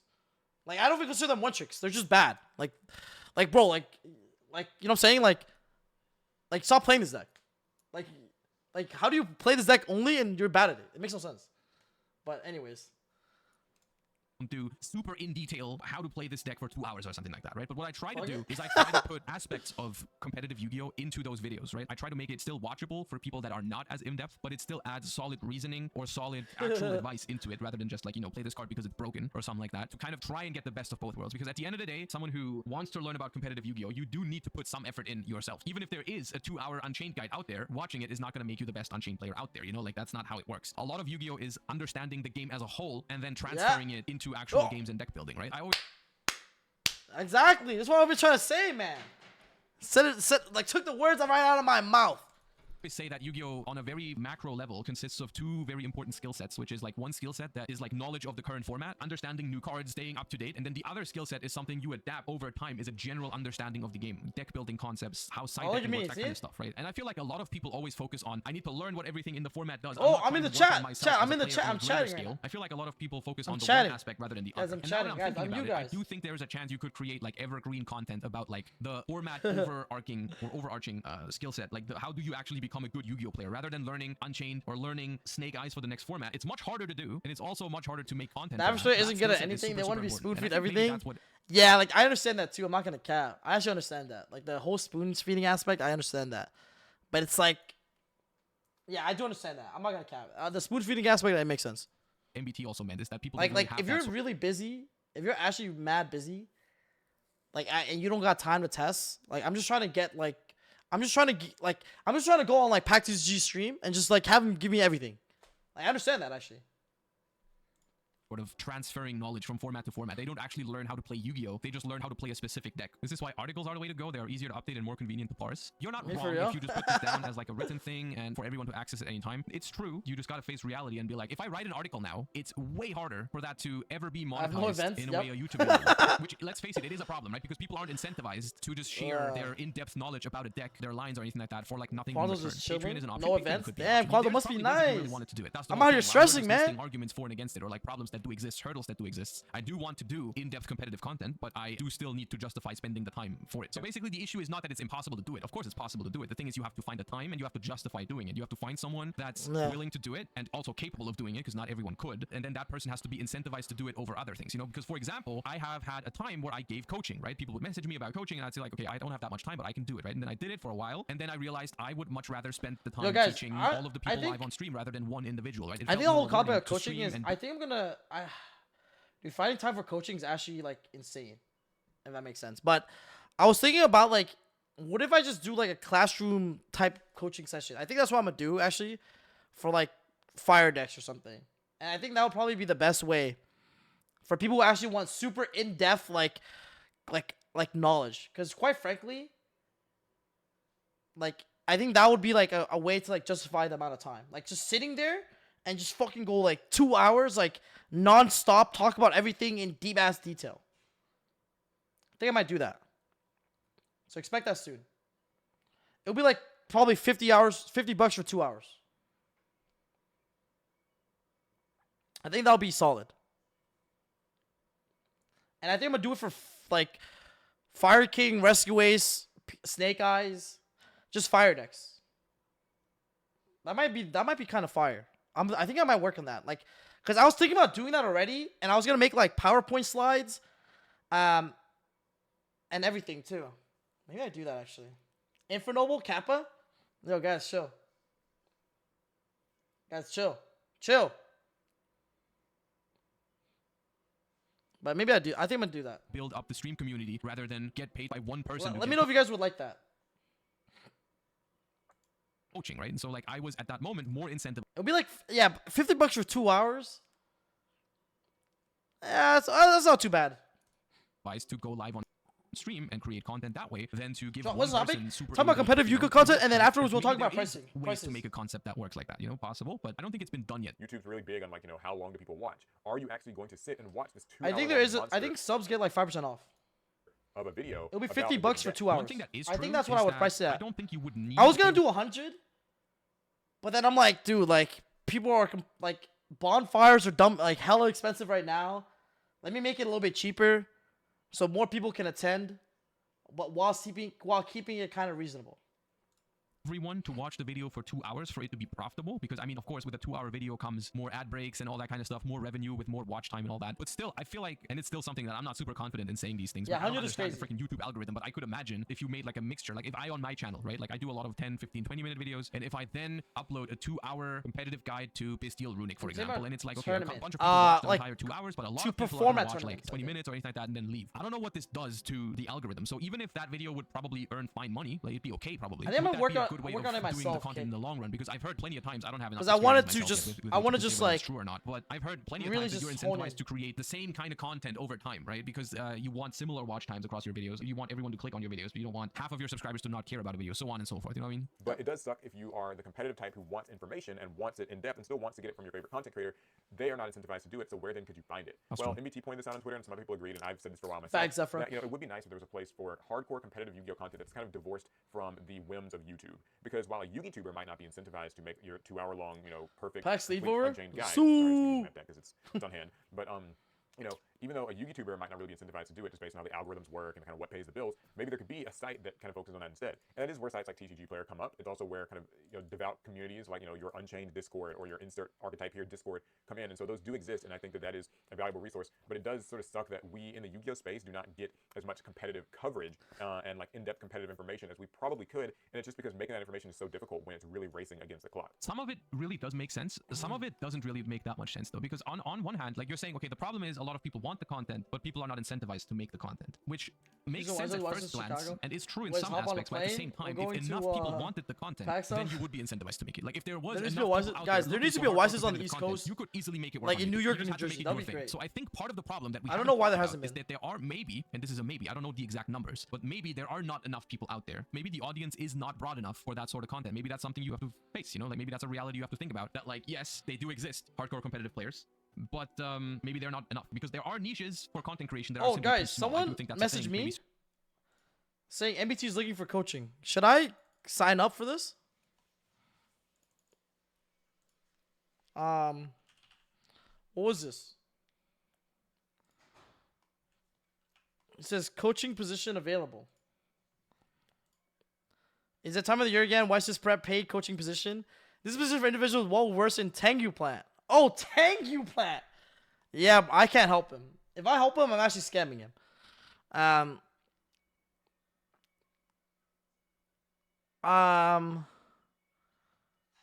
Okay, never mind. Yep. Guys, that's not gonna help nobody. Tengu plant is not for me for sure. You know what I'm saying? Like, certain guys, very small do OG. I just scam MBT? Fuck it. Call me Packy Break or what?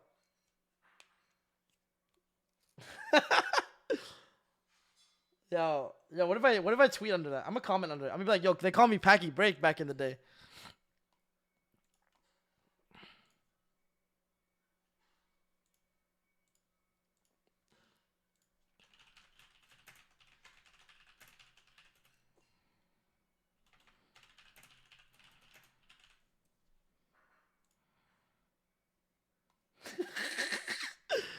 Yo, okay. Don't say something light. Don't say. Damn. Yo, is it what watch list is this? Is this the one where Dark World's legal or no? But your YouTube said I started in 2019, guys. You know what I'm saying? I started in 2019, but my spirit started in 2010. Games or certain communities, they exist. Back to back, thank you. Why is this Packy Break right? to go? And the competitive Yu-Gi-Oh scene could be just that. Maybe it's not enough to actually maintain a YouTube presence or anything like that, whatever you want to call it, you know? As for me, I made the conscious decision. Columbus or Toronto? Yeah, I don't know which one they're playing. Evergreen casual Yu-Gi-Oh. I think content. Toronto My is goal with on Dark YouTube Worlds. ultimately is to grow, is to reach a lot of people, is to kind of spread the general Yu-Gi-Oh gospel to as many eyes and ears as possible. And so I figured that the best way to do that would be to make, much more casual, broadly appealing content that has a bit of a longer shelf life to it. I mean, let's face it, that was from their perspective probably the right decision. It did work better. If you look at current Yu-Gi tubing, the quote-unquote casual, without that being meant as an insult whatsoever, the casual channels are much bigger than the other ones, right? If you look at Team Sam, you look at SEMO, you look at APS, those are some of the biggest I think Yu-Gi that's been channels changing out there though, because that sort of content just has a like broader audience, I think right? it's actually been. I think things are taking a different turn in 2024. Like for example, like I've been noticing some of my videos like with like the 2 hour long videos, they're getting 40-50K views, bro. They've been kind of popping off at locals. I feel like it's changing, and like I actually think people are actually more interested now. Like moving slowly, surely, quietly, sneakily.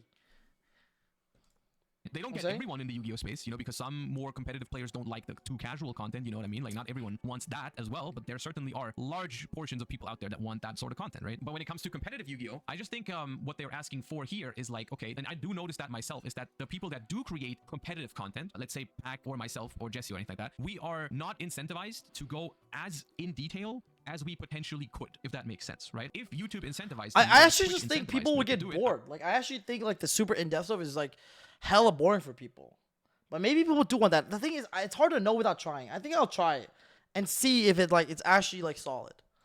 I could make much more in-detail content, in-depth content than I currently am. I think doing, like right? that's the because thing, just right? We YouTube, gotta try to find it out, see if it entertaining. works. Try, and I hope it works. I hope you guys enjoy the streams and all that kind of stuff. But I feel like there always has to be that sort of balance, right? You can be super entertaining, and then the quality of your information doesn't matter as much. But on the other end of the spectrum, I think there is a barrier because the quality of your information. Yeah, can this is gonna be the super first year high, where but I'm it gonna be can't really completely focused too non-entertaining. on I feel like that is something that doesn't really work. So it works on the one end, and this is why we have repetitive content. This is gonna be like the year for me that I'm super gonna be casual really content pushing creators it. because that works. As long as you're entertaining, as long as you're funny, you can do super casual content and it works out. On the other end of the spectrum, you still get better results if you are at least somewhat entertaining and don't go into too 100 much bans by detail, the end of the right? year. I like Wolfie, 100K subs by the end of the year, exact guys. same thing. Wolfie could That's the make goal. much more in-depth content if he was incentivized to do so, but he's finding a balance And as well. Like, you breaking, can't tell probably me breaking Wolfie's not 1,000 trying to be viewers entertaining. currently on I Twitch would sometimes be feel bad nice. when I see newer creators put a lot of time and effort into making like a where to hand trap guide or a super guide or whatever to X deck or an analysis of an event, and then just sort of see that work kind of go down the Oh, drain I have for it a few sped days. up. That's I why. mean, that's another thing TV you have service this to week. I realize think is we that might that try one content does Thursday. exist, right? It's in my Thursday. recommended feed a bunch of times, but that sort of content into that direction, it does exist. It's a thing people do. It's just something that naturally it doesn't perform as much for a reason, right? I think it's very natural that content creators have to find some sort of balance between, going into too much detail and being somewhat entertaining and also appealing to people that want to learn the game at a surface level and not start by watching Unchained. The word Henchman is hella fake. I watched someone say the Henchman sold it. I wish I was trolling. Interested in super God damn, guys. are usually the people that are more willing to invest more time. Yeah, and the effort hand trap into guy achieving shit your is goals, right? hella Because it's fake, like if you're a casual unfortunately. Yu-Gi-Oh player, you're not willing to work for certain things. But if you're a competitive player, you It's are more because, willing to like, go out there and look for the information, even though. The issue with hand trap guys is that like it just doesn't. Your opponent just doesn't open 1-card combo hands. They don't open 2-card combo hands. They don't like. You know what I'm saying? Like there's just too much deviation in Yu-Gi-Oh combos nowadays. Maybe the linear decks, like for example against Fluon Rees, they have like one play. Sure, maybe you can like guide that, but like I think my issue with like the hand trap guys is like it's not an accurate representation of how to actually hand trap. Like for instance, the difference between you opening 1 and 2 hand traps and how you hand trap your opponent is very different. Like if you open only 1 Ash Blossom, you have to determine what is the best way to high roll this one Ash. But those are things that like you don't get taught in hand trap, guys. Like that has like, you know what I'm saying? Like it's like there's no like correct spot. Like it's that's kind of the thing that I don't know. Like I literally like some of these guys I would literally watch and I'm like, bro, don't hand trap a soldier. I literally watched a guy say don't hand trap a soldier. I was like, bro, what? Don't hand trap a soldier. I literally thought to myself, I'm like, I hope people watch this video when they play against me. I actually hope they watch this video. Though it's harder to find, I think like, it is because out that's there. the thing with People hand trap. come It's from like chat. not We that have simple. in-depth talks like this one constantly, right? This is kind of like the solution, quote unquote, that I've implemented for myself. Like I really enjoy these high-level discussions that we do have on stream fairly often. They simply don't make it to YouTube all the time because, like I said, the stuff doesn't always perform on YouTube as it does on Twitch. And like on Twitch, I noticed that while we're having those discussions, people don't leave the stream, right? People find it interesting once they get drawn into the discussion. Even someone who maybe considers themselves more casually, if you have a back and forth discussion and you ease them into the topic, it's fine for them to even watch it. Drops under 2K exactly this moment. Okay, fair enough. So it makes it a little bit less incentivizing for a person to focus hardcore on, like, you know, really getting that nitty-gritty competitive stuff going. So just to get this to a close, like I said, competitive content is tough to make. I think it's tough to make because I personally would love to. You guys know whenever we have in-depth discussions about Yu-Gi-Oh, I love that shit so much. I can drag that shit for 2 hours. Like we've had those talks on stream, right? You remember the talks. I love talking about this game in as much detail as you guys want. And I've been constantly thinking how to make more of that sort of content because I would love to. There's nothing I would love to do more than go even more in detail on the content. Okay, I think I got an idea from Josh from this aspect. I think that makes sense. Am I missing anything else from this whole discourse, guys, that I should go over? No, right? Nothing else, right? I think the only next step is to just like let's try to think of sick content ideas we can do to make the player base better as a whole, right? I think that's gonna be the next step. Like I said, I think the discourse is good. I think it's important to have that conversation. So why was your voice list in your most recent video so ass? Guys, I'm not gonna lie. I actually thought the list was really good, but I will admit, after posting that video, I do think Diviner should be played just because of Droll. But I do think Nadir is better than Diviner. We can agree on that, right? Nadir is a better card than Diviner, 100%. But I think Diviner plays around Droll better. That's like the only difference. I'm sorry I'm winning every event I attend. No more holding back. Chill. Let me win a couple, know what I'm saying? God damn.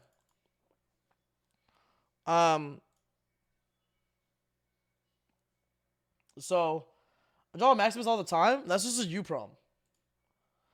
I think the only reason to not play Nadir is because of Joel. I'm not trolling. Nadir is crazy. It's like, it's everything you want in a card.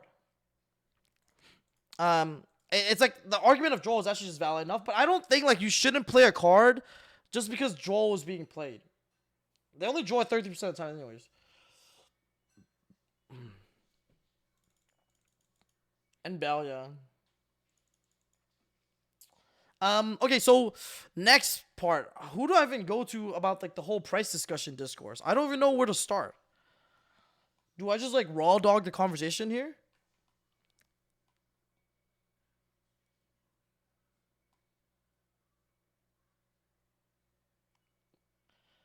Really, Gookaz is really good because it brought us a multitude of options. You and Nesh sometimes the guests you brought on. Hello, Pat. Twitter. Do you bonfires a CR2? Do you have a Fire King deck list somebody I can test with? House of Champs? Yeah, fucking go raw. Go to Twitter. Skyhawk. Start there. Post Phantom Nightmare. Just call everyone broke and call it a day. Okay, so I'll give you guys my take on the whole price discussion. Okay. I think the only piece about Yugioh that should be expensive is everything, guys. Everything should be expensive. If you're broke, don't play the game. Joe, trolling. I'm trolling. Do not clip that out of context. I'm trolling. Okay. Okay, look. Here's the real thing. Okay, here is the real discourse. Guys, do not clip that out of context. You sicko. You sickos. My streamer. Base. Okay, look. Okay. Yeah, guys. As Pokemon once said, if you broke, just say so. You know what I'm saying? Like, if you broke, just say so. Come on. Come on, Pokey. You know what I'm saying? Pokey. What's up, baby? Oh, look. Okay, seriously, guys. All right, now for my actual take. So 100%. There's no doubt in my mind that. By the way, guys. So I've been checking YB. So I thought that like bonfires were just expensive on like pre-sales, but guys, it is actually crazy because I saw bonfire being sold on like YBM and other like Facebook groups for like actual like it's actually selling at 100 US. That is disgusting. How for an ultra rare? Has there been a card that has there ever been a main deck card that's worth that much? I don't even remember. Guys, do you remember a main deck card worth that much? A 3 of Brionac, Dad, Crush card, Prosperity, but not Ultra, Droplets. Oh, Droplets, I guess. Aluber was 120, so it goes for the best too. But yeah, bro. Oh, your Phantasmia was $100 each. True. Oh yeah, when I first started playing Phantasmia, it was $100 each, guys. And at the time, you know, I just finished college, didn't really have a job at the time. And I was swearing, I had one Phantasmia in my deck when I first started playing. And I was swearing nasty. Every time I drew it, I'm like, yeah, I drew that one of, that 100. I drew that Benjamin. You know what I'm saying? I'm nice. I drew the one of Phantasmia in my salad deck. What's up?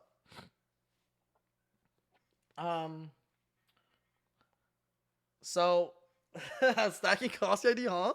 Okay, so here's the discourse that I just want to say. Okay, I think they should just make rarity collection every set. They should just rarity collection every set. Like, I think the only thing that should be expensive is shiny cards. Like, if some sick clown, like, I don't know,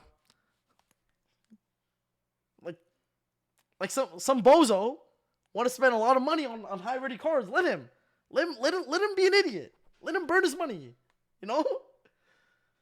But if you don't want to play high rarity, just have it be, you know what I'm saying? It should just be like cheap. Like, bro, like there should be, like, I think in the OCG, there's a super print of bonfires. If I'm not wrong. But look, all I'm saying is that, like, literally, if people should just be able to play bonfires for $10 each, I think that's fine. Like, it seems reasonable for a power card. And if some bozo wants to play the QCR, collector rare, shiny, bling bling, da-di-da-di-ya, then they do it, you know what I'm saying? Let them. And I think everyone wins. Everyone just wins, no? Like, how easy is that? That's literally my take on it. Nothing else. Just make every card cheap and make like shiny cards, shiny versions of card expensive. That's it. Easy. How easy is that? Is that not the easiest solution ever? Bro, guys, I just solved the whole drama in 1 minute. Like, just print more of a card, make it cheap for everyone else, and then literally just make like one shiny version expensive to make the high-end collector market happy. You know what I'm saying? How easy is that? Super rare $1.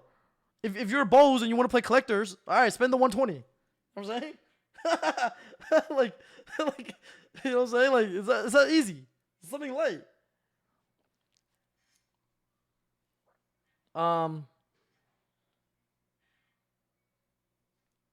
Same take as topic as Josh. I think most people have this take. People don't believe that wouldn't work. What? It's that easy. Like, it's literally, guys, it's literally that easy. Like, if SP Little Knights were $20, guys, which I think like $20 is like for a super SP Little Knight, fine. Maybe that's a little bit more expensive, but maybe $10 even, okay? And then you got like the little Starlight for 500. People are still gonna buy the Starlight one for 500 for the high-end market, and people will buy their super SPs for $20 if they want to, or $15. You know? Like, I think that works, right? Because I do agree that, like, the difference between you and your opponent having an SP Low Knight, the the difference is actually kind of huge. Like if I have an SP Luna and you don't, like it's actually kind of fucked. I'm not gonna cap. It's kind of fucked. like you know what I'm saying? Like two monsters just like banish your shit. Like see you later. Like what? And there's no comparable card. like it's actually kind of fucked. Like I'm not even trolling. Like yeah, it is what it is. So I'm not gonna lie to you guys. It is unfortunate that it is hella expensive. It is dummy expensive right now. I'm not even gonna cap. The card prices are absurd right now. I mean, I guess Rarity Collection did help with a lot of staples, but the issue is like the Wanted engine and the bonfires. Like you're looking at a minimum of $1,000, even with every cheap rarity, right? I think if I'm not, I think I did the math. It's like $1,200 actually. I did the math on stream, guys. I actually did the math on stream, and I think if I'm not mistaken, it is $1,200. Lowest rarity for a playable Fire King deck post new stuff. I'm pretty positive. Like I did the math. I was like, there's no way, right? Then I ran the numbers. And I was like, bro, this shit is foul, bro. It's actually foul. Because like 3 bonfires, 300. Do it again. Sure, we can do the math again.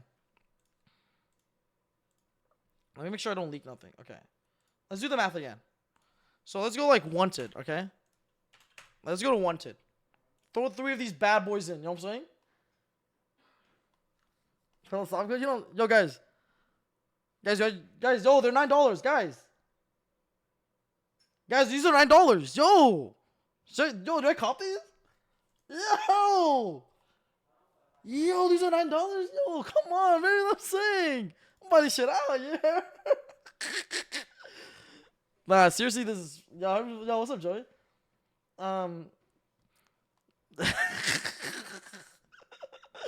Yo, we gotta cut that ASAP. Yo, don't snitch, boy. Don't snitch. Know what I'm saying? Alright, look, guys. Yeah. Okay, guys, look. How many SPs do you expect to play? Let's say you play 1 SP. Let's say you play 1 SP in the Fire King deck. Boom. Add it to cart. Listen, I mean, you gotta play. Come on, we're playing 3 Wanted. Alright? I've seen a list with 2 Wanted. Come on, we're playing 3. Okay, 1, 2, 2, 3. Okay? Let's go back. Okay. We're not finished yet, boys. We're not finished. Let me add a witch. We need a witch. Okay, we need a witch. Okay, $38. Okay, let's go to bonfires. Okay, let's just say they settle at like whatever. I'll just add 3 here. Okay? What else? Guys, what else? I don't even think any other card in the deck matters.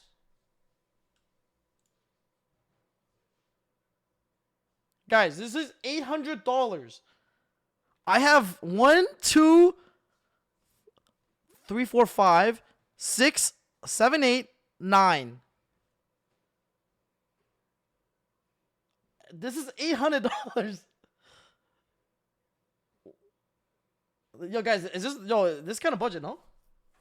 Guys, this is not budget or what? You guys, this is actually budget, no? Like this budget, eh? Bro, this is literally crazy.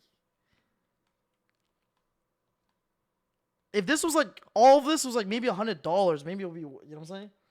Should make it more expensive. Fuck. Yo, guys, new series, Balling on a Mortgage. Run it. Balling, blowing your wallet. Episode 1. All right, guys, episode 1 here. Just spent $1,000 on cards. You know what I'm saying, let's see how much more we can spend next week. You know what I'm saying, guys, with your support, you know what I'm saying, anything's possible. Anything's possible. You know what I'm saying, like, yeah, let's buy some Starlight Appaloozas too. Yo, this is check the max price, guys. Don't do it. Don't do it to yourself. Episode 1, finally for bankruptcy. Episode 1, guys, I sold my liver, so it's not too bad. I'm still breathing. But hey, look, next time it might be a little bit better. I lost, you know what I'm saying? Like, I lost a heart, but hey, I got $1,000 though. What's up? I pulled out a mortgage for Yugioh, so you don't have to.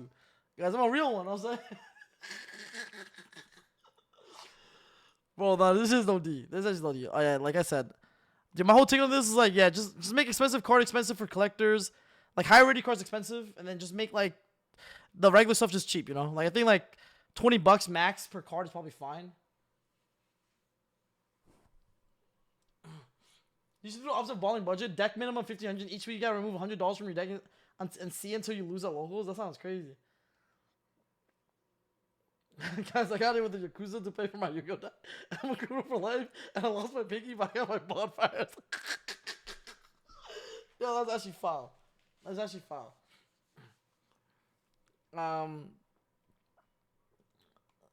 Yeah, I'm not gonna cap, guys. Like, yo, guys, you guys think I can beat the full power Fire King with 3 structure decks? You guys think I can do it? Fuck it. Just run it. Stealing only, episode 1. Guys, I beat my opponent and I take their deck because you know what I'm saying. Like I deserved it. You know, I earned it. I beat them. I'm like, hey, those wanted, give it to me.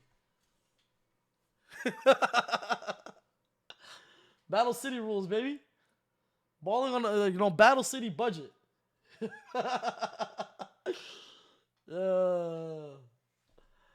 That'd be crazy.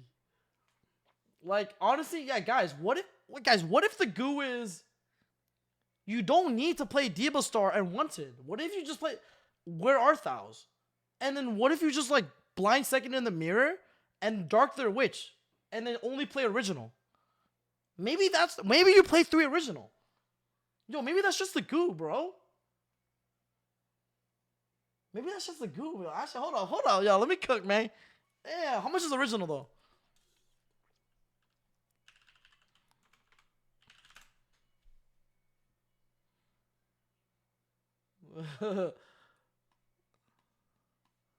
That's just kind of expensive, man. Okay. All right, yo, you play, yo, I'm saying 3 original. Yo, 3 original. Okay. Oh, guys, triple taxes got reprinted. Isn't that common now? Triple taxes are common now, right? Yo.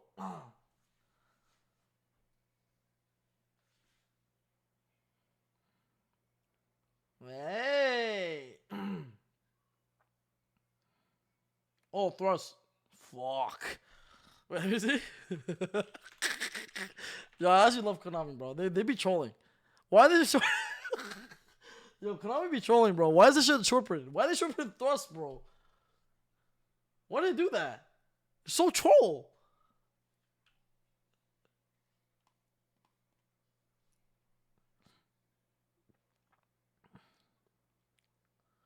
Yeah, it's actually fucked. Yeah, for me, hopefully, guys, how much do you think, what's Populous at right now? Oh, it's not out yet. It's not, pre-sales aren't out yet, right? Because I guess it's only Maze card. Populous not in Maze. Yeah, I forgot. No, this is actually foul. There's actually almost $800 with like fucking 10 cards. Like, that's actually disgusting.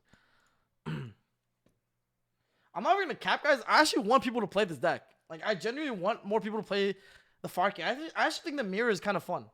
I've been having fun playing it. I've been enjoying it. I actually do, like, if I show up to the Wisest, I actually hope there's, like, a lot of Fire King people. A lot of, like, fire decks. It actually would be, like, it's actually really fun. It's, like, super grindy, super back and forth. Like, it's actually fun. Like, no cap. So, yeah. So, I'll be curious to see. Princess is either, I think Princess will be an Ultra. I feel like Princess looks like a card that will have, like, an Ultra foiling. Trying to bait people to play Fire King? Clueless? No! Why am I baiting people? Yeah, guys, Fire King's bad, guys. Bonfire, yo, guys, Bonfire is actually terrible. Why are you guys buying Bonfire? This shit's ass. Wait, you guys are paying for that? Yeah, you guys paying for this card? Huh? Ah, so bad. Now you wild pack secret Konami. Pat, you paid $260 for Zero Bonfire? I did not. I didn't even pre-order these cards. Guys, I actually think they'll go down, but maybe I might be coping. Guys, am I coping thinking that Bonfire will go down? Because I didn't pre-order them, bro. Yeah, surely they'll go down, right? Surely? Surely they go down. There's no way. Fuck. I actually didn't pre-order them. I actually swear I didn't pre-order them yet. Yeah, affording them is not the issue. I'm not trying to pay $330 for them. You know what I'm saying? Like, if I could pay $60, I'll at least pay $60, bro. If I can pay $50 instead of $100, I would take $50 every day. You know what I'm saying?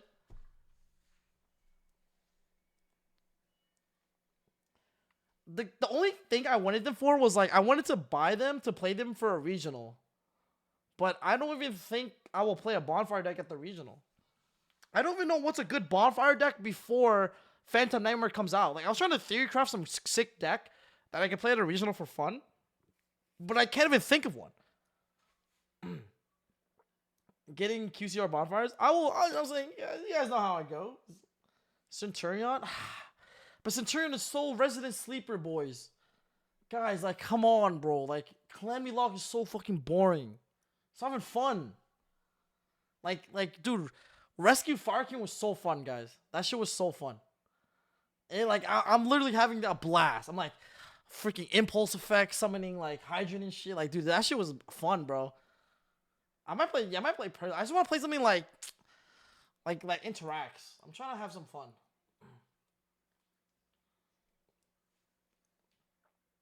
Play Flame Stormman, Diva Star, Infernoble Trust. Fuck. Sky Striker? Striker 2. Dude, guys, I do not want to play a deck with Bistos. Do not give me Dragon Lake. Look at the Euro price for Bonfire, way less. Oh yeah, I heard in Europe bonfires are like €60. Fuck, man, that's actually pretty good.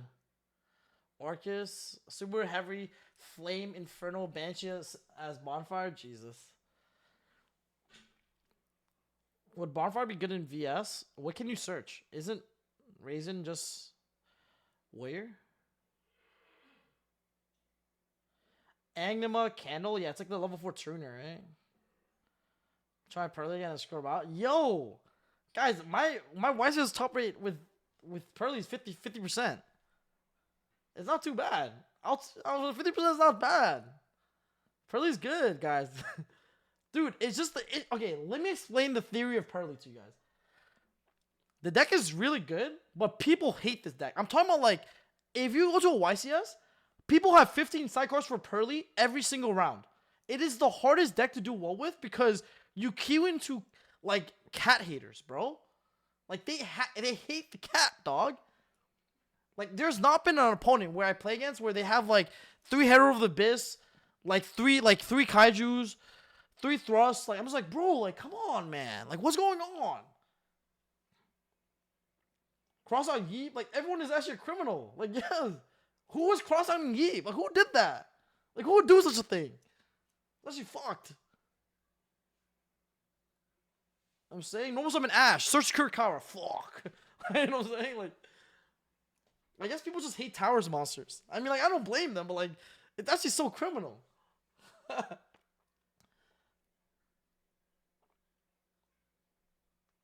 No, it's genuinely criminal, bro. Time to play 2 closer Pearly, can out 2 fat cats. True. Nah, it's actually criminal, guys. Like, genuinely criminal. How crazy people have Pearly. Like, it doesn't, like, that deck could be the worst deck in the room, and people have 20 sided cards. So. Can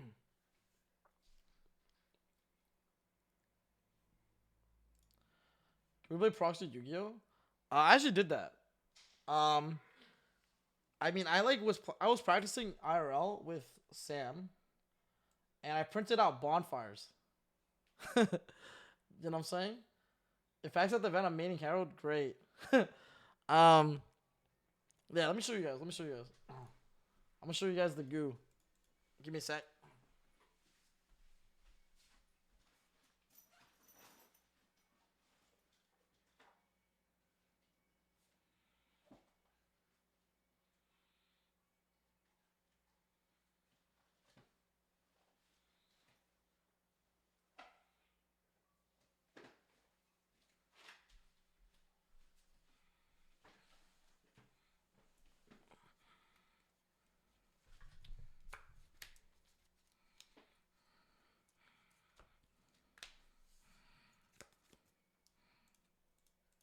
Yo, guys, can you even tell? Bro, that's kind of nice. You know what I'm saying? Those secret rarities. You know what I'm saying? Yo, these are the secret rarities, bro. They haven't released these out yet. You know what I'm saying?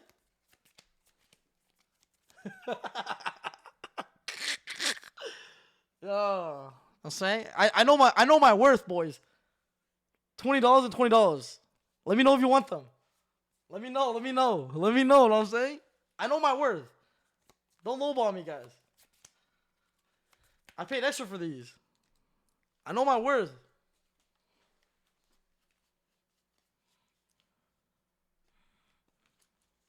I know what I have.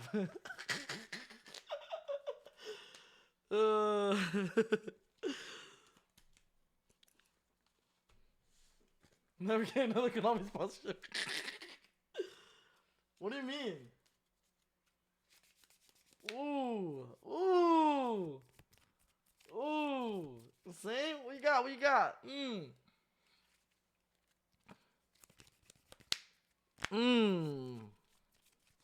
And this shovel kind of nice too. Clippers and comments cute.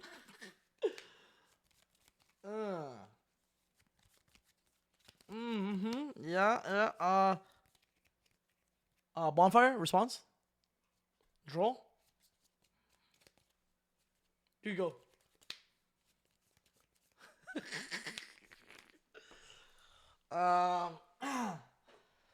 Yeah. So. Yeah. I think playtesting IRL is nice. Bro got all 50 chilling. Get your CR Joes ready. That's all been my testing. Yeah, like putting out the cards and playing with them in person is nice. I like doing that. I normally don't do that, but I do like that. Bro, I use proxies at regionals all the time. Huh? Man, self-reporting right now. Man's is self-reporting.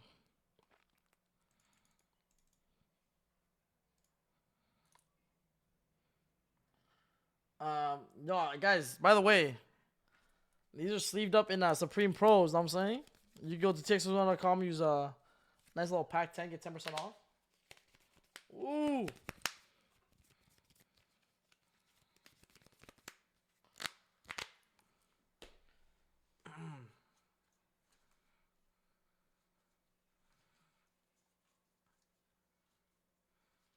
Oh my god, this deck is gonna be foul. Okay. Is Soli's actually good? Yeah, Soli's just solid. I think he's actually good. So it's a really strong breaker. What's up, everybody? What's up? Okay, so I think we did that already. I think we talked about the competitive content scenario. We talked about a little bit about the prices, my responses to the prices situation, and yeah.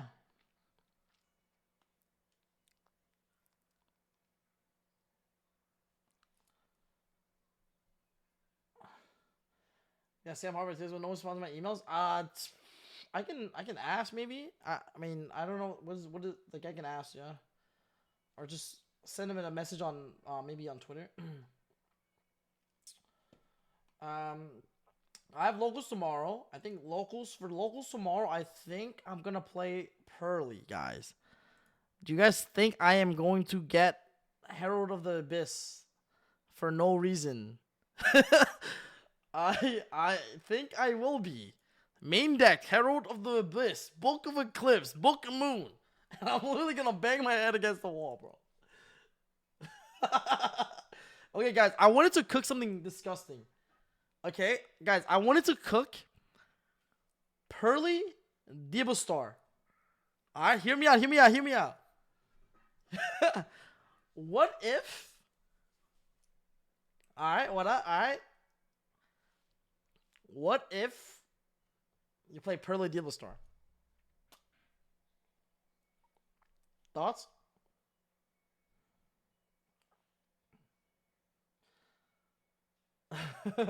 Okay, I'm listening. Okay.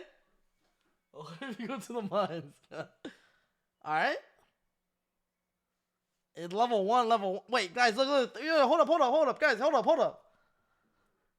You summon 2 Pearlies, and guess what you do with them? Can anyone guess?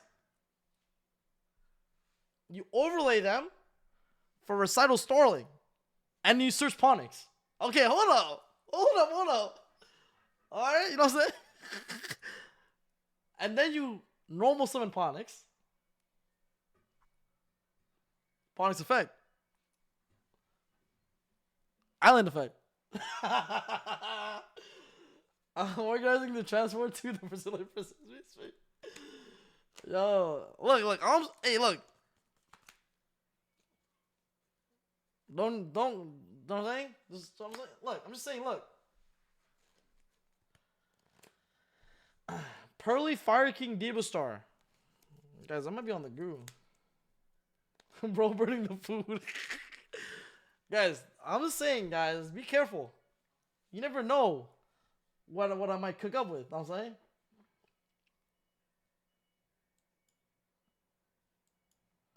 I think I had to banish Link 4 off Shurek to search Sapphire Pegasus.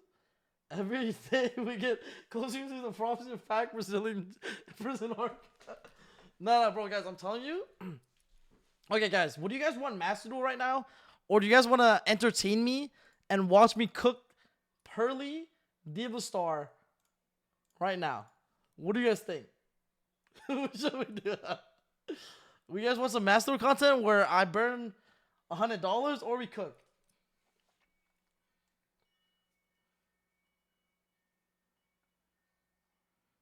They both sound so painful. Now Master Duel 1 DB cooking time. Cook. Chop it up. Time to enter the kitchen. Fuck Master Duel. Live stream from the mines. I was gonna say cook, but you had me at spending money. Honestly, on Master Duel, I was just gonna spend $100 and open some packs, guys, and then see what deck we can build.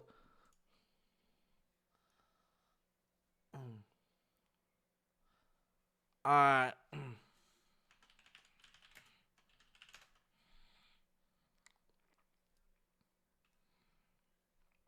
Oh, guys, what if we play Pearly Striker? Okay, guys. It's time. It's time, baby. It's time to cook the most vile list of all time. Alright, guys? This is how it starts. First, you start with 3 Pearly. Then you start with the Purrely. Then you start with the Delicious. And then we put in some Sleepy Memories. And then we added some Happy.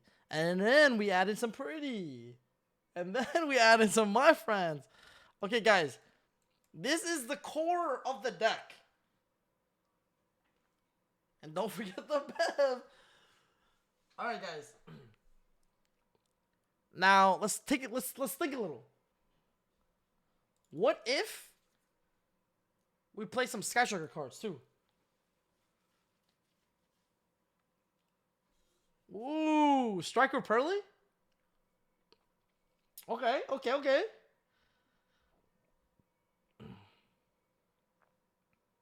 Yo, guys, speaking of Striker, yo, when can I get her?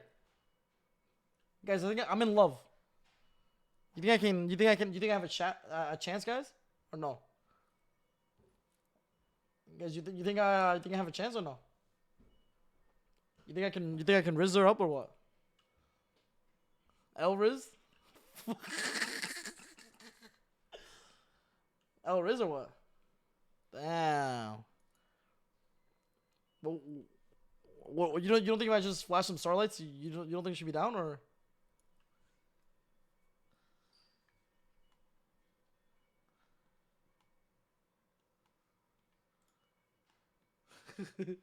I'm trolling, guys. Damn, it's a machine. It's literally a robot.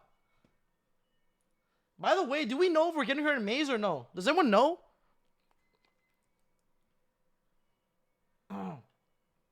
We're not for sure? Fuck. That's actually unfortunate.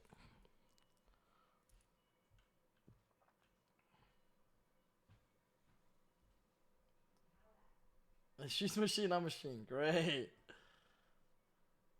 The first time we played Tier Pearly on stream was crazy. Play that. We could play Tier Pearly.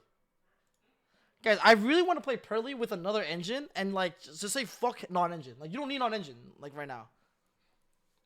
Like you could just beat people with engine for free.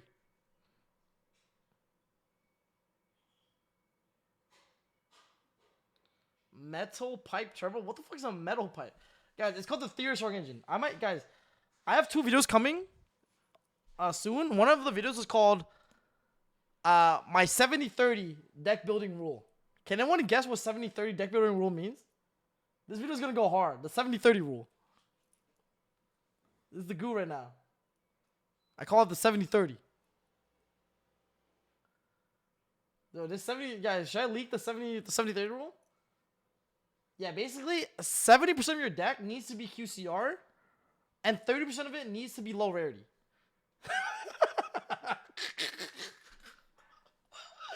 I'm trolling. I'm trolling. Guys, I'm trolling. Alright, look. Look. Look, let me show you.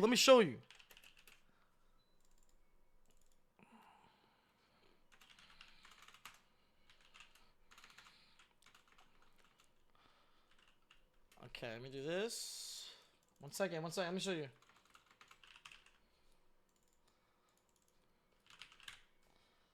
I'm gonna show you the 70-30 rule in action.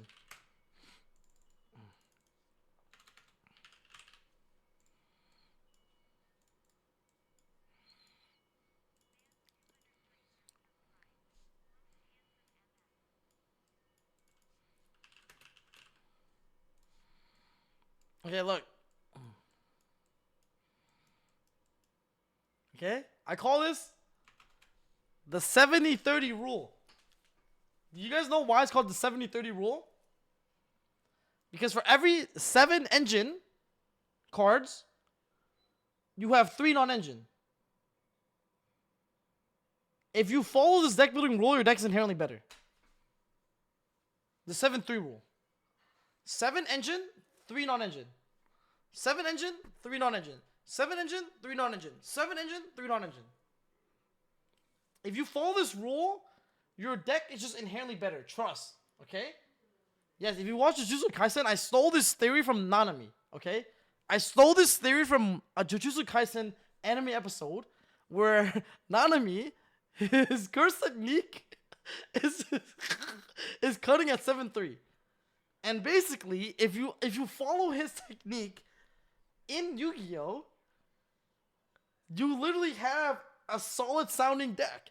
This is Nanami's technique right here.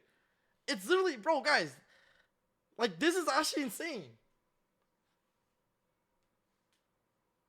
How do you end up? Nanami is my goat. Guys, it's not about what happened. This is like hidden technology. They don't teach you this. You guys wanted the hardcore competitive content. This is it. Where y'all at now? This is forbidden curse technology. Guys, forbidden. Look at this organization. Wow.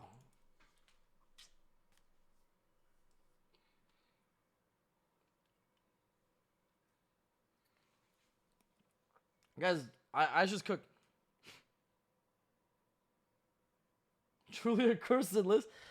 Guys, this is just how, I'm telling you, this rule is that's how it goes.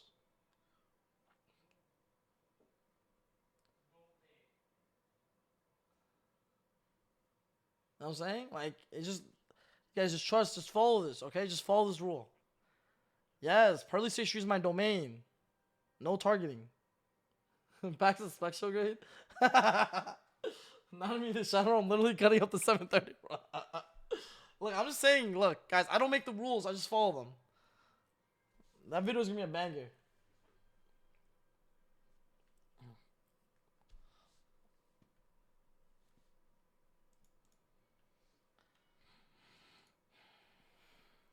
Anyways. We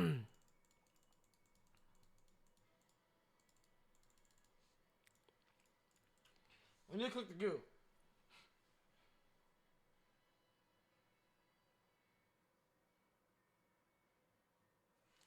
Okay, so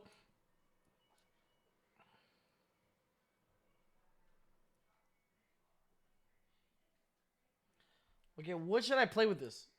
I kind of want to play some striker cards.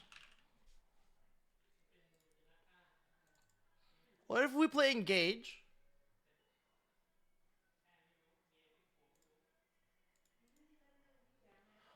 And then we play like Azilia and Kagari.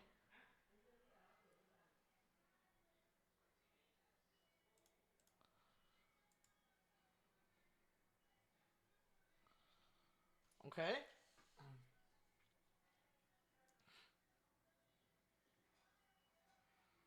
Orcus Goo? Yeah, Orcus Pearly? Ship it.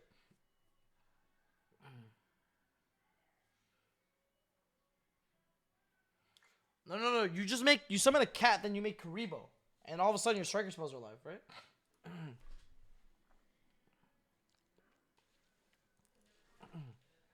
Upstart?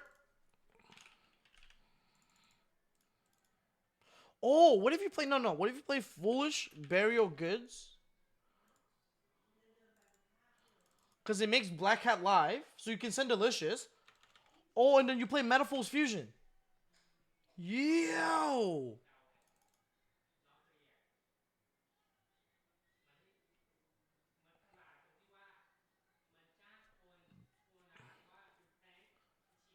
Hey, yo, hold up.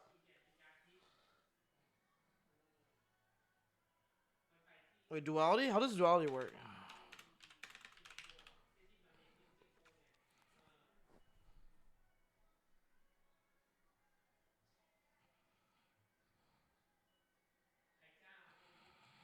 Is there a level 1 monster or no? Is there a level 1 you could play here or no? Nanami didn't go overtime with this? Guys, I'm Nanami. I actually am on overtime right now.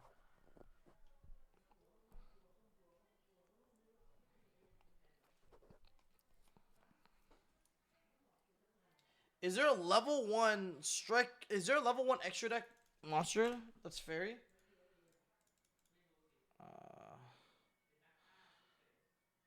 1/1. It has to be the same. It has to be a fairy, right? Oh shit. Okay, that doesn't work. So the only one is... Oh, there's nothing.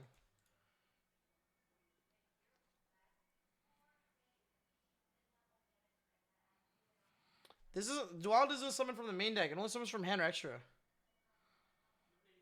Which kind of sucks.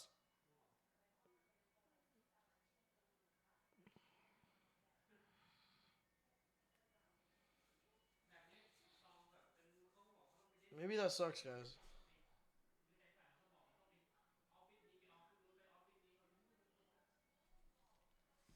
What? Okay, wait, hold up.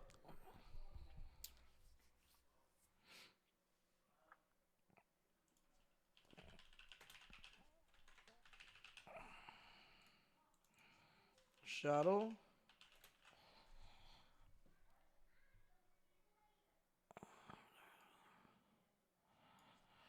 Oh, so Black Cat can summon White Cat?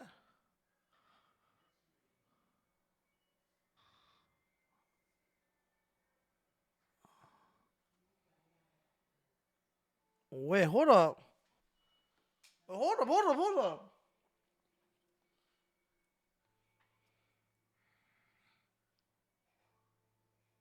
Is this a goo?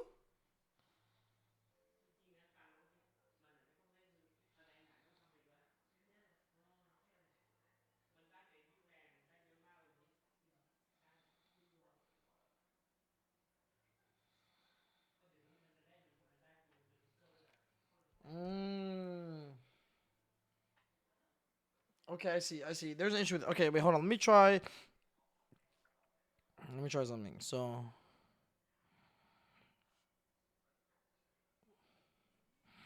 Yeah, I don't really like that card.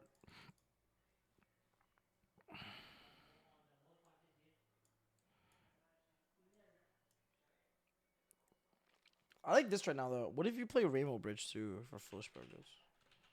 What if you do that, actually? Ooh. And then you play the Skyscraper Field Spell?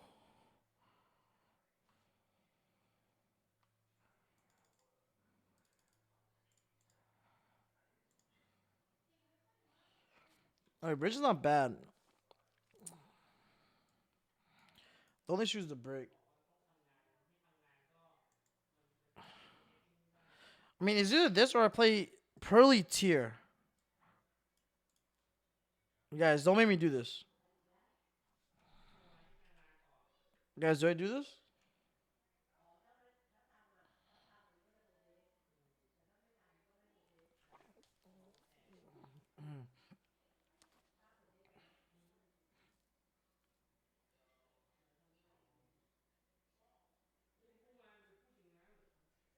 I want to play Pearly tier maybe.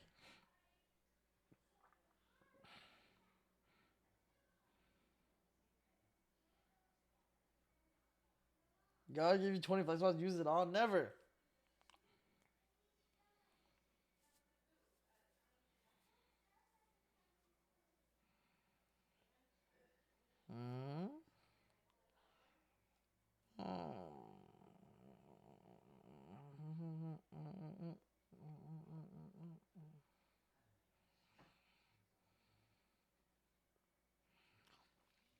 The whole theorist and mill delicious.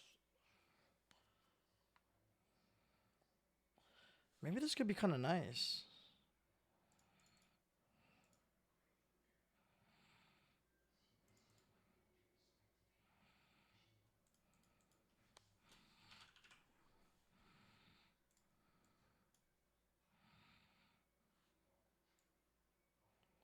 What is it, 70-30?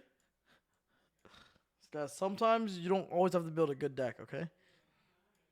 Sometimes you don't always gotta. Alright?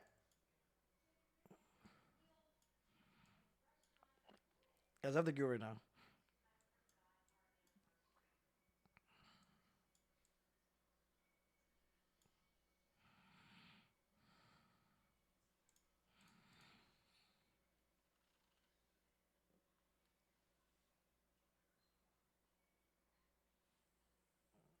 No. I think it's too good. Trust, guys, I know.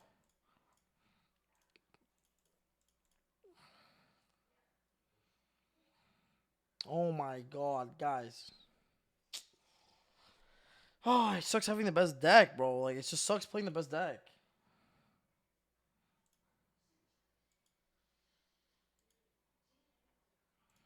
We do this.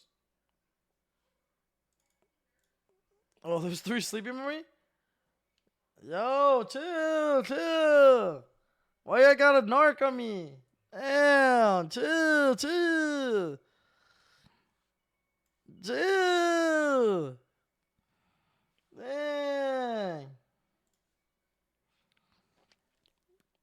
Should be leaking everything, man.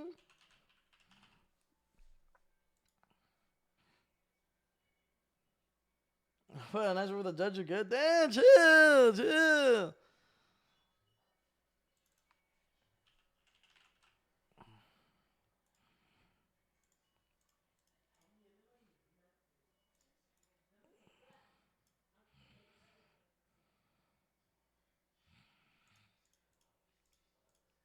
Nah, full is not good. That's good. I would play this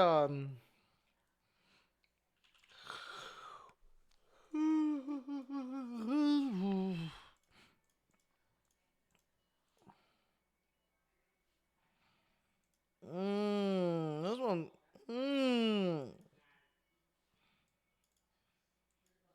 Guys, they just don't teach you this shit. Look at this. Hook. Grab this.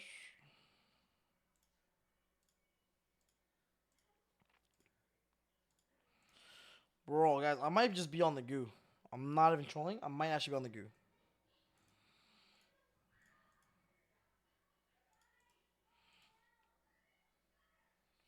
Guys, I might actually be on the goo.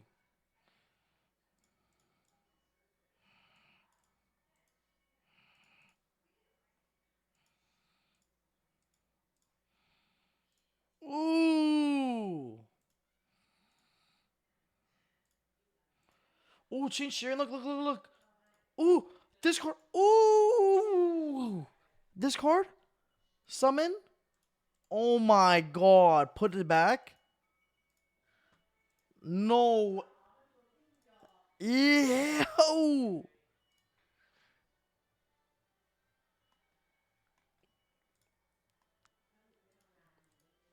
Guys, I might actually be the GOAT. Look at this. Watch this. Watch this. Okay. Oh, shoot. Okay. Look at this. Ooh. Ooh. Sheep. Okay, wait. Hold up. This is actually kind of fire. Okay, damn. This kind of heat. 1, 2, 3. Ooh, I missed. Okay, okay, okay. Okay, we're all gonna miss some shots anyway.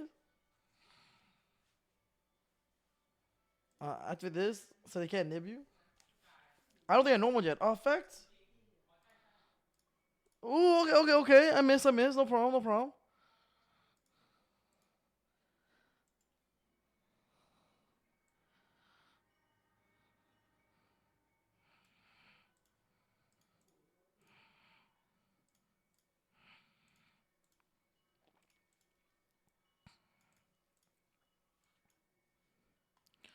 Guys, how's this? Guys, this looks insane.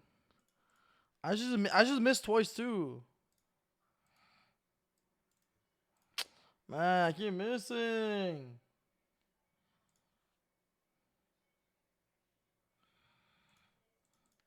Man. Let me play some. Let me play Appaloosa too. Look for the side event. Chill, chill.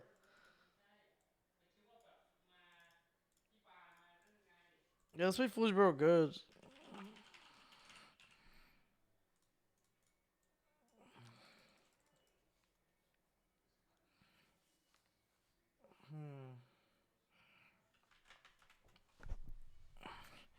Okay, guys, we got a custom card. I mean, okay, it's not.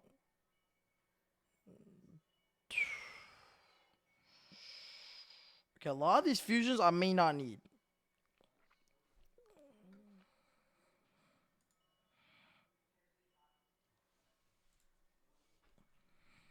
I want to play like Apollo.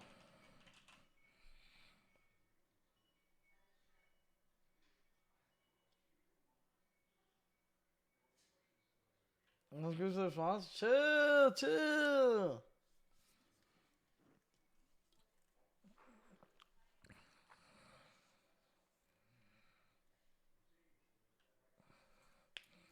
Guys, I'm cooking the goo right now, man. Y'all be hating.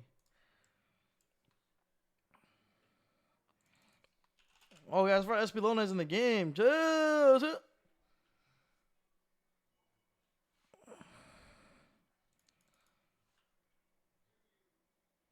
Window's crazy, guys. Window's crazy. Kalahar's too hard to make, yeah. I think you just need these.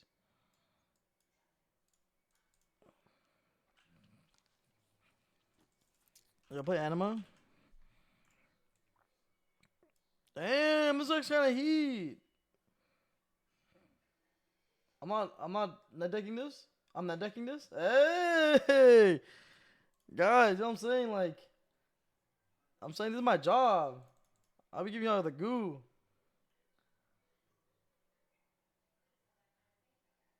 Typhon? Guys, I don't know. Do I want Typhon or no? I don't know if I want Typhon. I don't know. I don't know.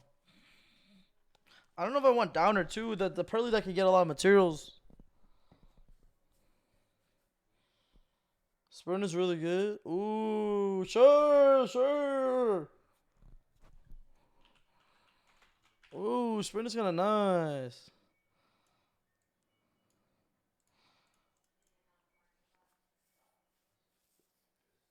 Guru is probably kind of hard to make, right?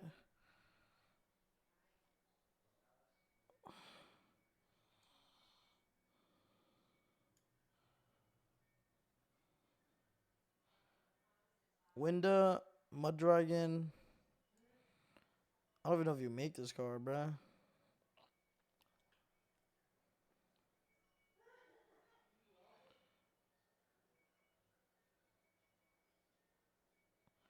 Alright, what about Sepelia, boys? Y'all think we play this or what? Oh, hold on. Also, guys, man, why did I say nothing? I need some vibes.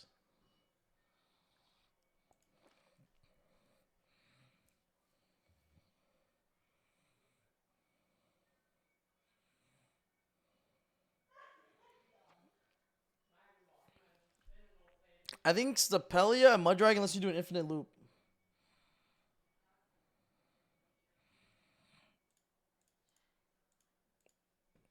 Maybe 2 Big Noir.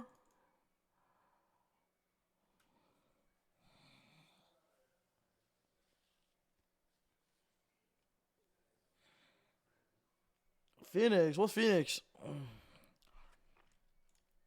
Mm.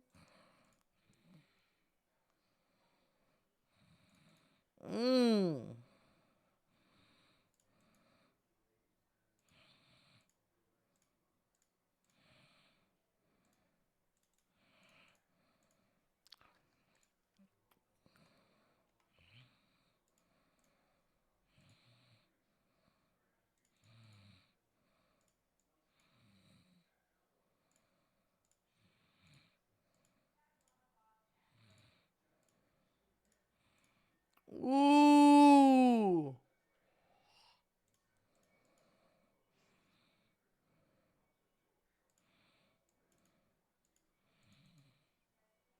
Damn.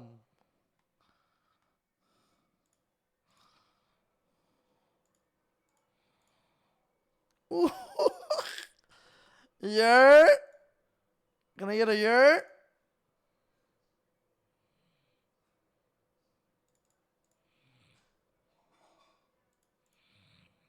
Now you call dark? Call dark?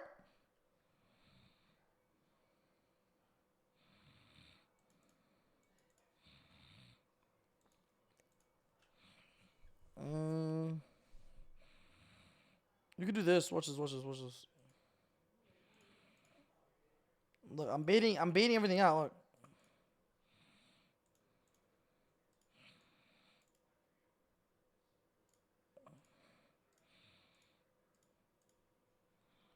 Ooh. Oh my god.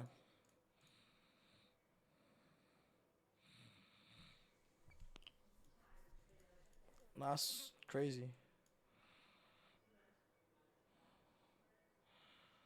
Oh, wait, hold on. Then you chain this.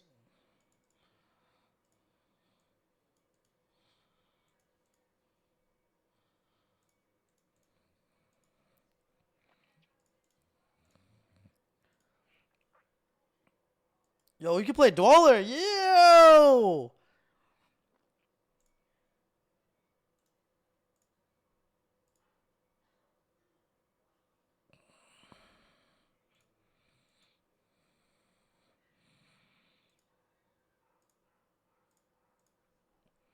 Yo. Yo, guys, I might be the goo goo.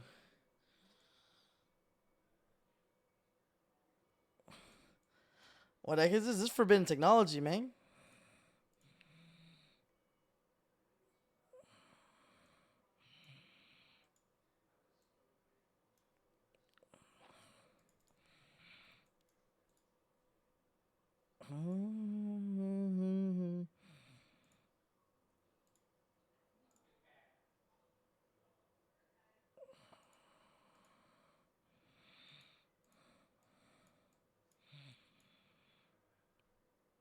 Okay. Let me do this. Okay, we're gonna overlay network. Yo, guys, this board might be too OP.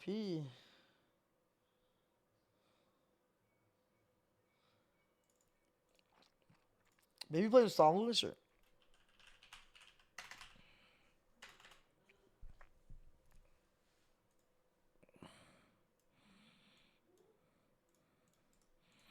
Wait, it's actually not too bad, bro.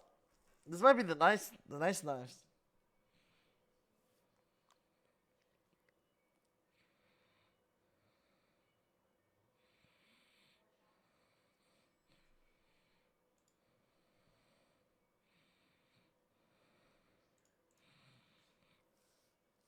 Oh shoot! What the heck is this? Yeah, what the heck is this?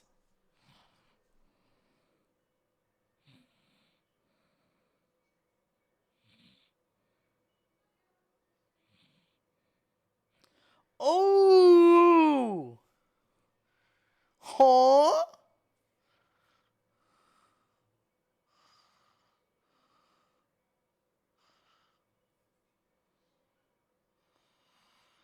Yo, forbidden?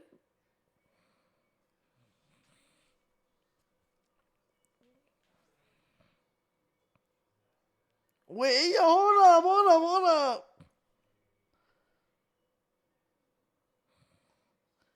Yo, Mans was cooking. Wait, that's kind of nice. What is this technology? I don't know.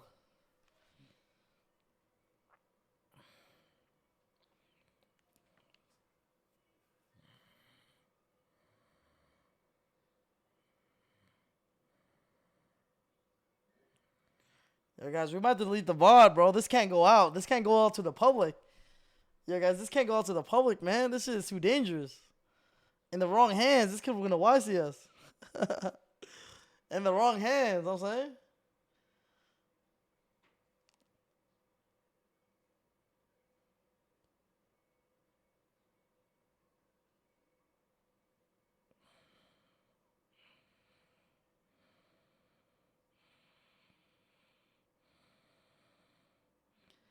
Mod, send this guy to the side events. Yay! Side events alert. Yeah, this is honestly not too shabby. I kind of like this. I actually want to explore it a little bit more.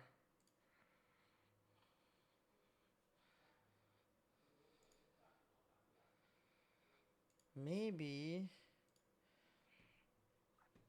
I kind of want to explore. I kind of want to build like a Pearly Goo deck. Like, I do want to play some Pearly Goo. I actually like. I haven't played that like in a while, and I really like it.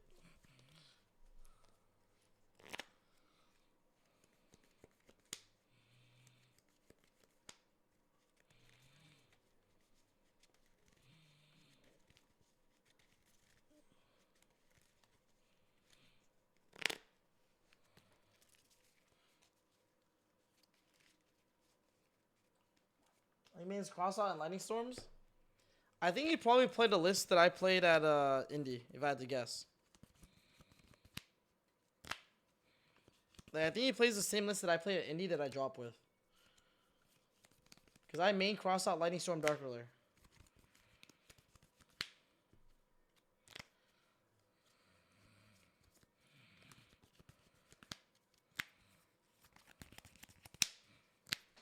Let me see if I can do this. 1 second, guys. I have an idea. What if I do this and I do like this? Does that work? Let me see. Hey! Ooh!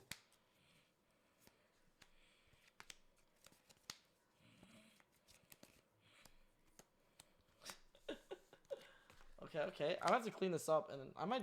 Ooh, we might do some remote tools in the future. I have to clean it.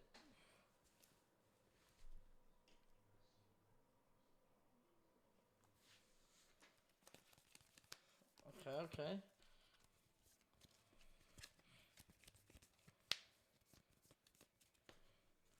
Yo. Let me see.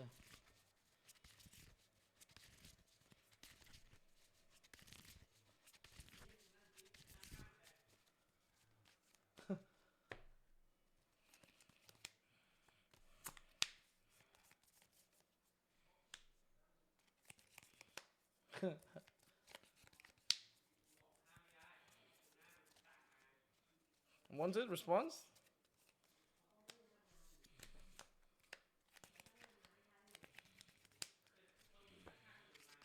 You guys ever do this? Do you guys, when I'm bored, I actually just try to be hand shuffling like this. For jokes.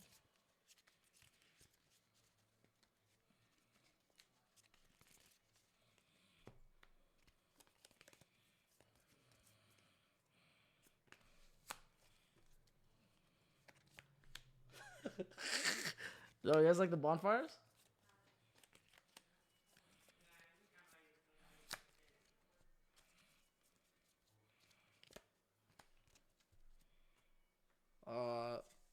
Ash effect.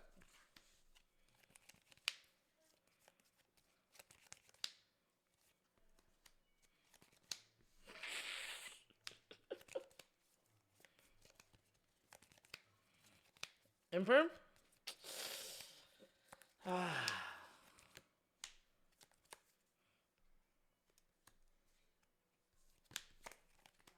1, 2.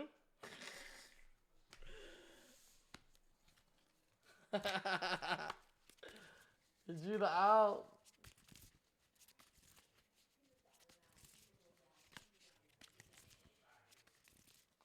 Guys, Pablo's common leak is real.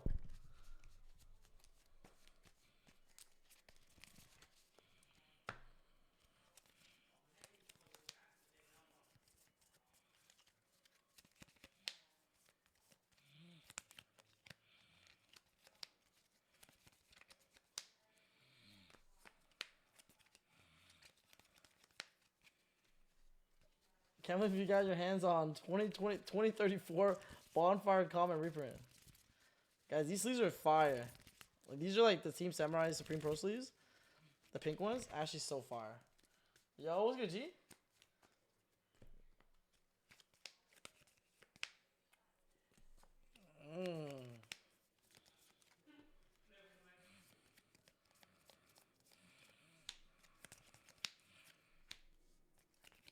Anything? Response? You guys got Imperm?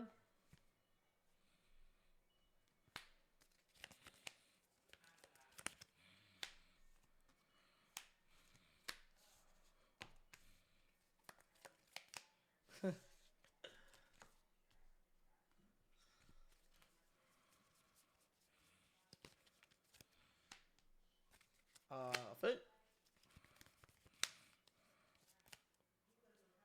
Fate.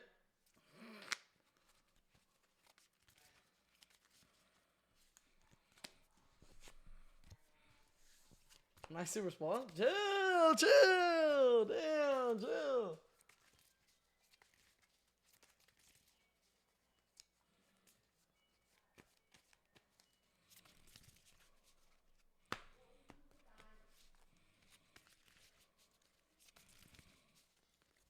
To the DM store? Chill.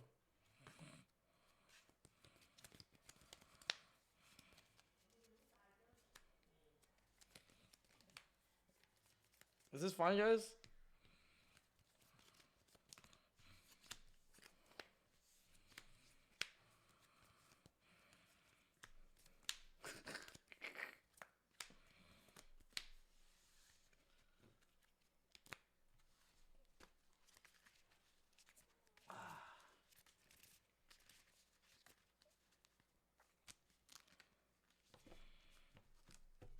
Yo, guys, I got the bonfire, I'm saying.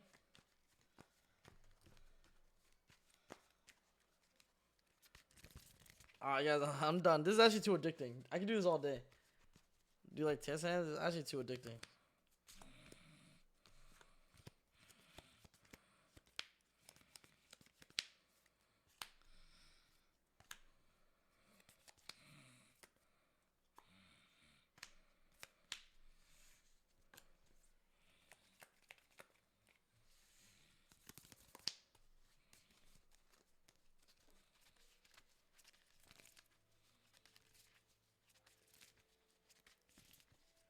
Yo, remote duel? Maybe I do some remote duels in the future. They're fun. But maybe another time.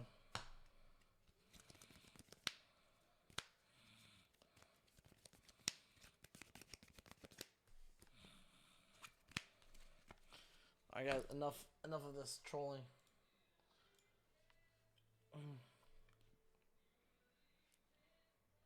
I'm gonna cook some Pearly goo.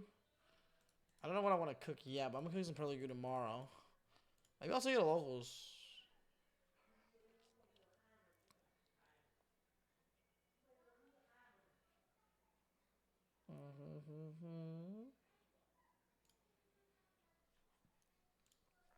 Let's boost some Master Duel real quick.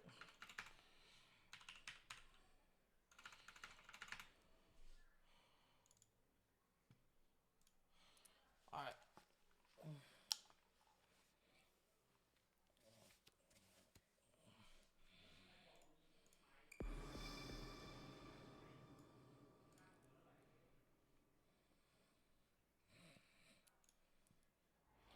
I haven't downloaded this shit in a minute.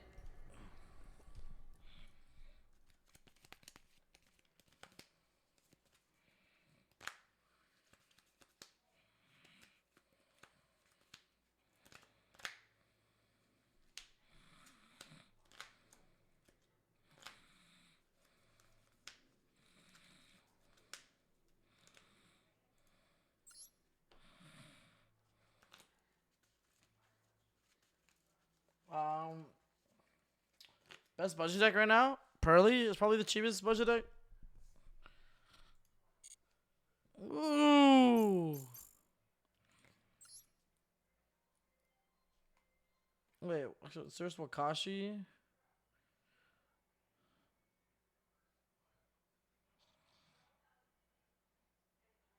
What's this?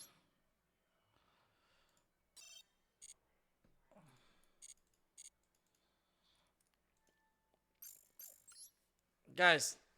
Oh, wait, what's this? Dual Chronicle?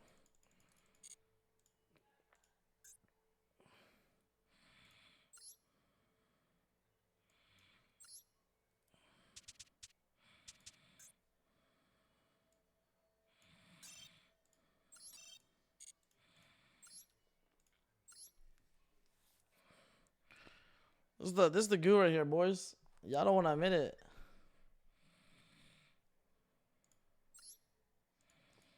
Wait, what cards am I missing?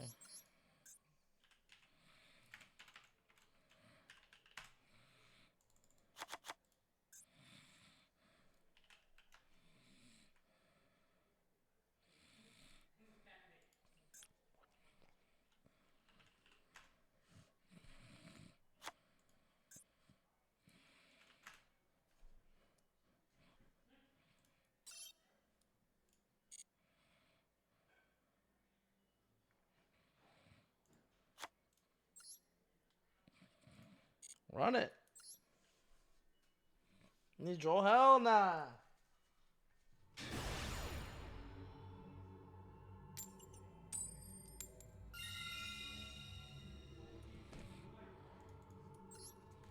You need Ash Brent. It's your best deck.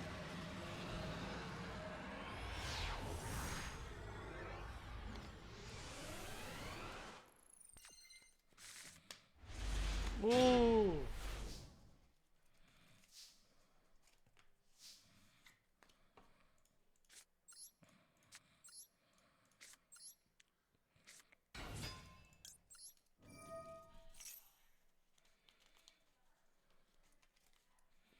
Delicious alert. I'm saying if you're built different, you just open it.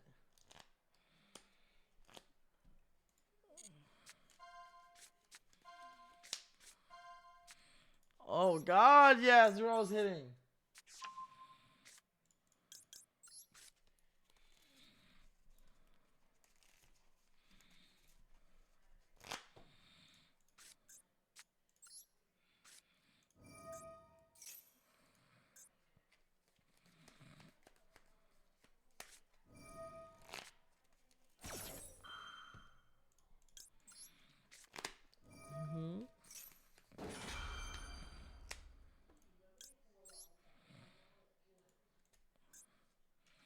Oh shoot, how did I not chain this? I didn't mean to chain this.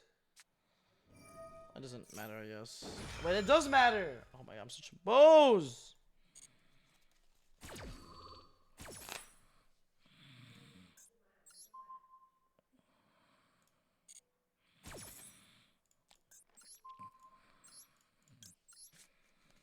Clown alert.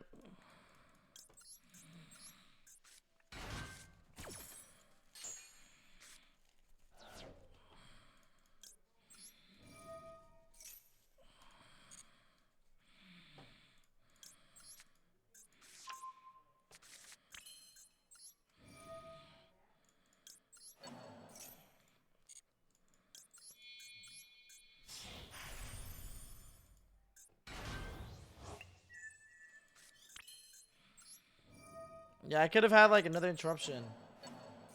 Sad.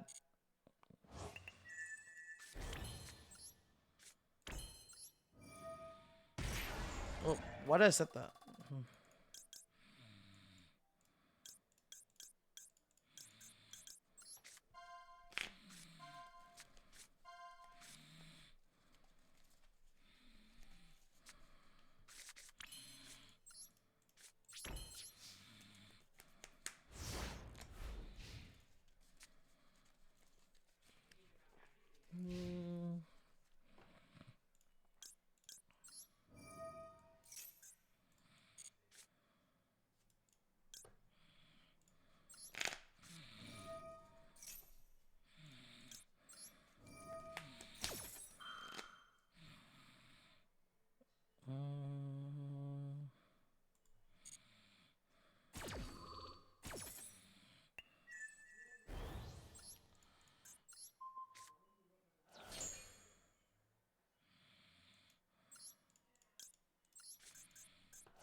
Yeah, no, I can't end on the field spell.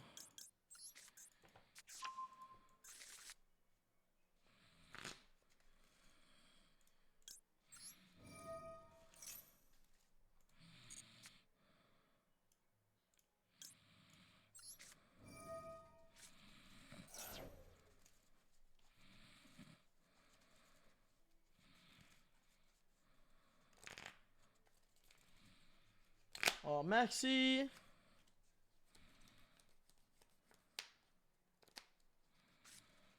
Call by, okay.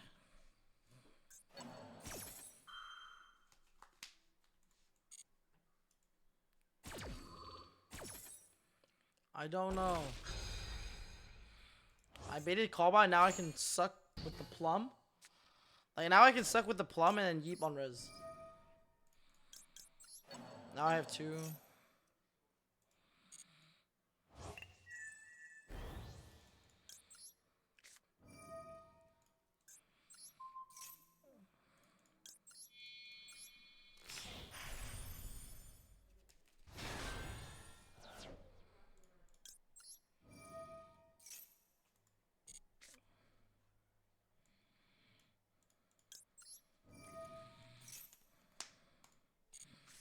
Ooh.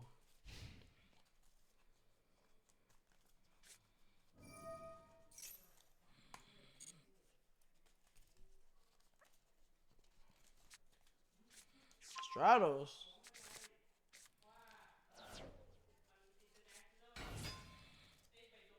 Okay.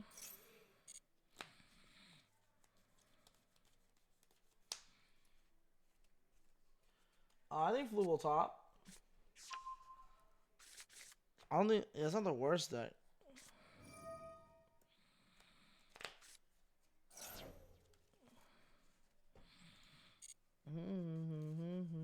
Yeah, they have plasma. They can outknow.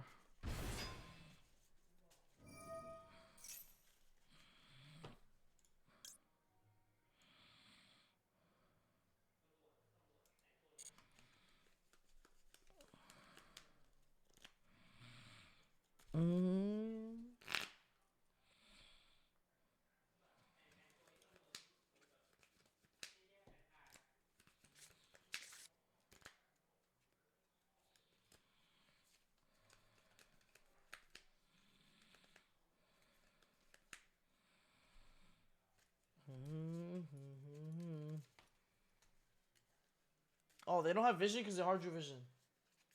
Or increase. You ever save from plans? Hell no.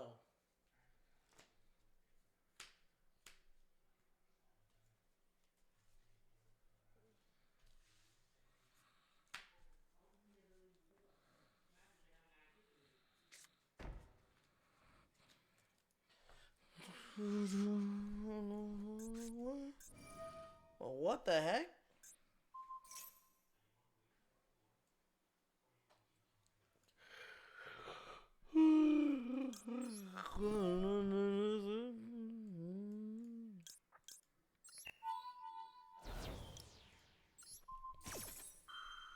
This is your elo, guys. I'm in low elo right now. Okay, can you blame me?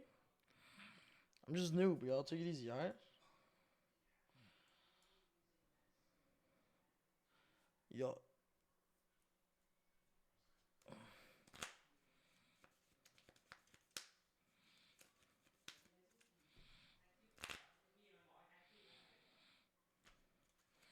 I wonder what else you gonna have. Have a good night. Yo, have a good night, guys. Yeah, I think I'm gonna head out soon too, actually. I'm just chilling. I just wanna play Master Duel for a little bit, but wait, what the heck? Okay.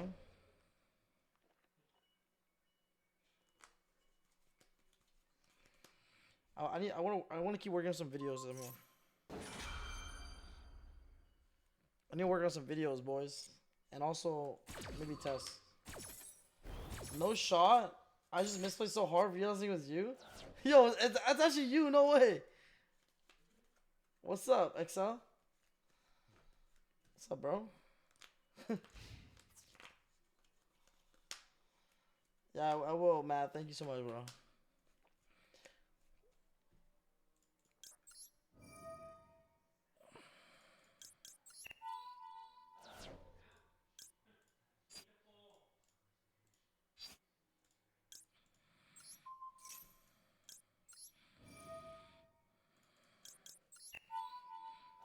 I detached the liches because I'm letting him kill this, so I get to add back for free.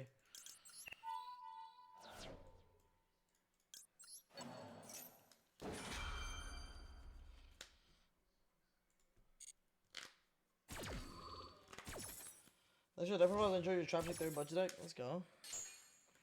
Like now I let him kill my Noir. Add back 3, and then next turn I leave his Stratos to kill him.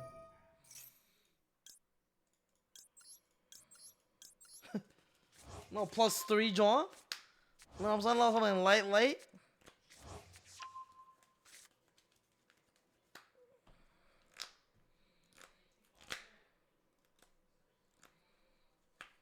Why are you in gold, bro? I'm just a noob, XL. Yo, take it easy, alright? Dang. Just a noob, bro.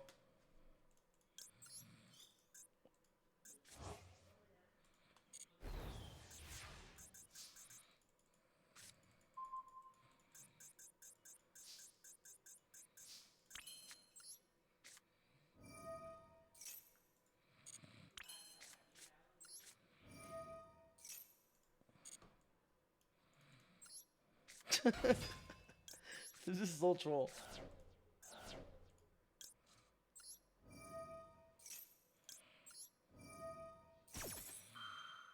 I don't need the mill happies. I don't worry. I'm gonna kill you quick. Don't worry. I'm not gonna troll you. I promise. No trolling. Oh my god. Oh my god.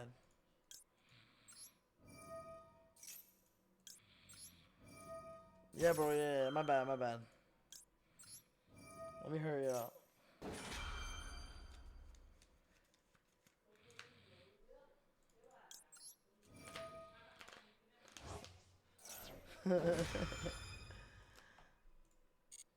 Yeah, I think I'll be a Casco this weekend. Yeah.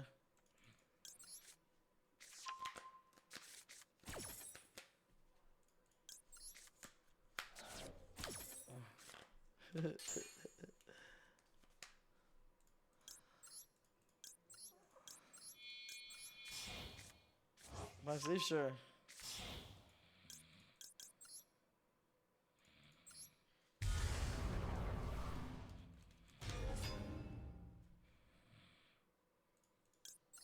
I actually don't think I can kill you because I spin it back.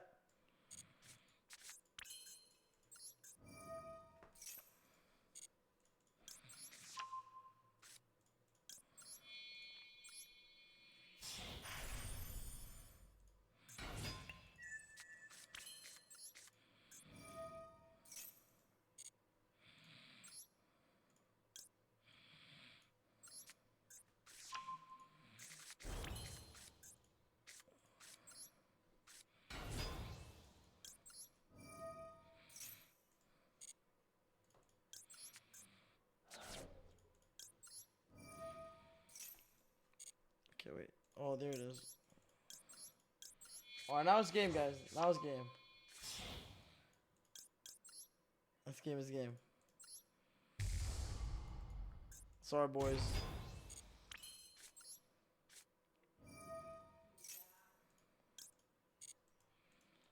Oh, sorry. Win to him and keep passing? Guys, don't make me do it.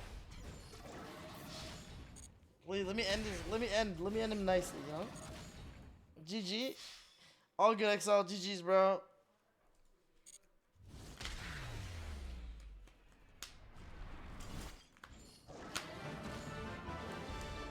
Yeah, I think I'm gonna play Virtual World. I think I have to find my core again. Let's see.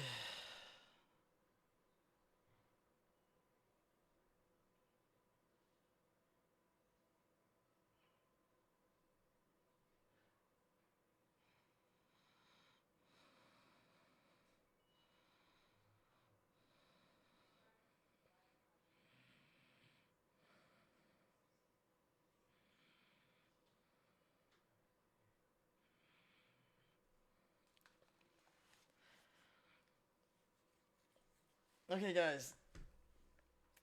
All right, guys. Thanks again for hanging out with me today. I'm about to head out. Hope you guys have a good rest of the night. I'll see you guys tomorrow for some local streams. I'm saying. So definitely go check out tomorrow. I don't know what I want to play yet, but I'll play something dope.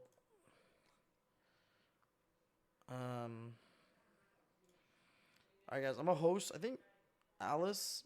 Good stuff. Is streaming around, so I'm gonna host Alice. All right. I'm gonna give you guys a quick raid to Alice. Show her some love. All right. Tell her she's a Bose. And I'll see you guys later. Peace.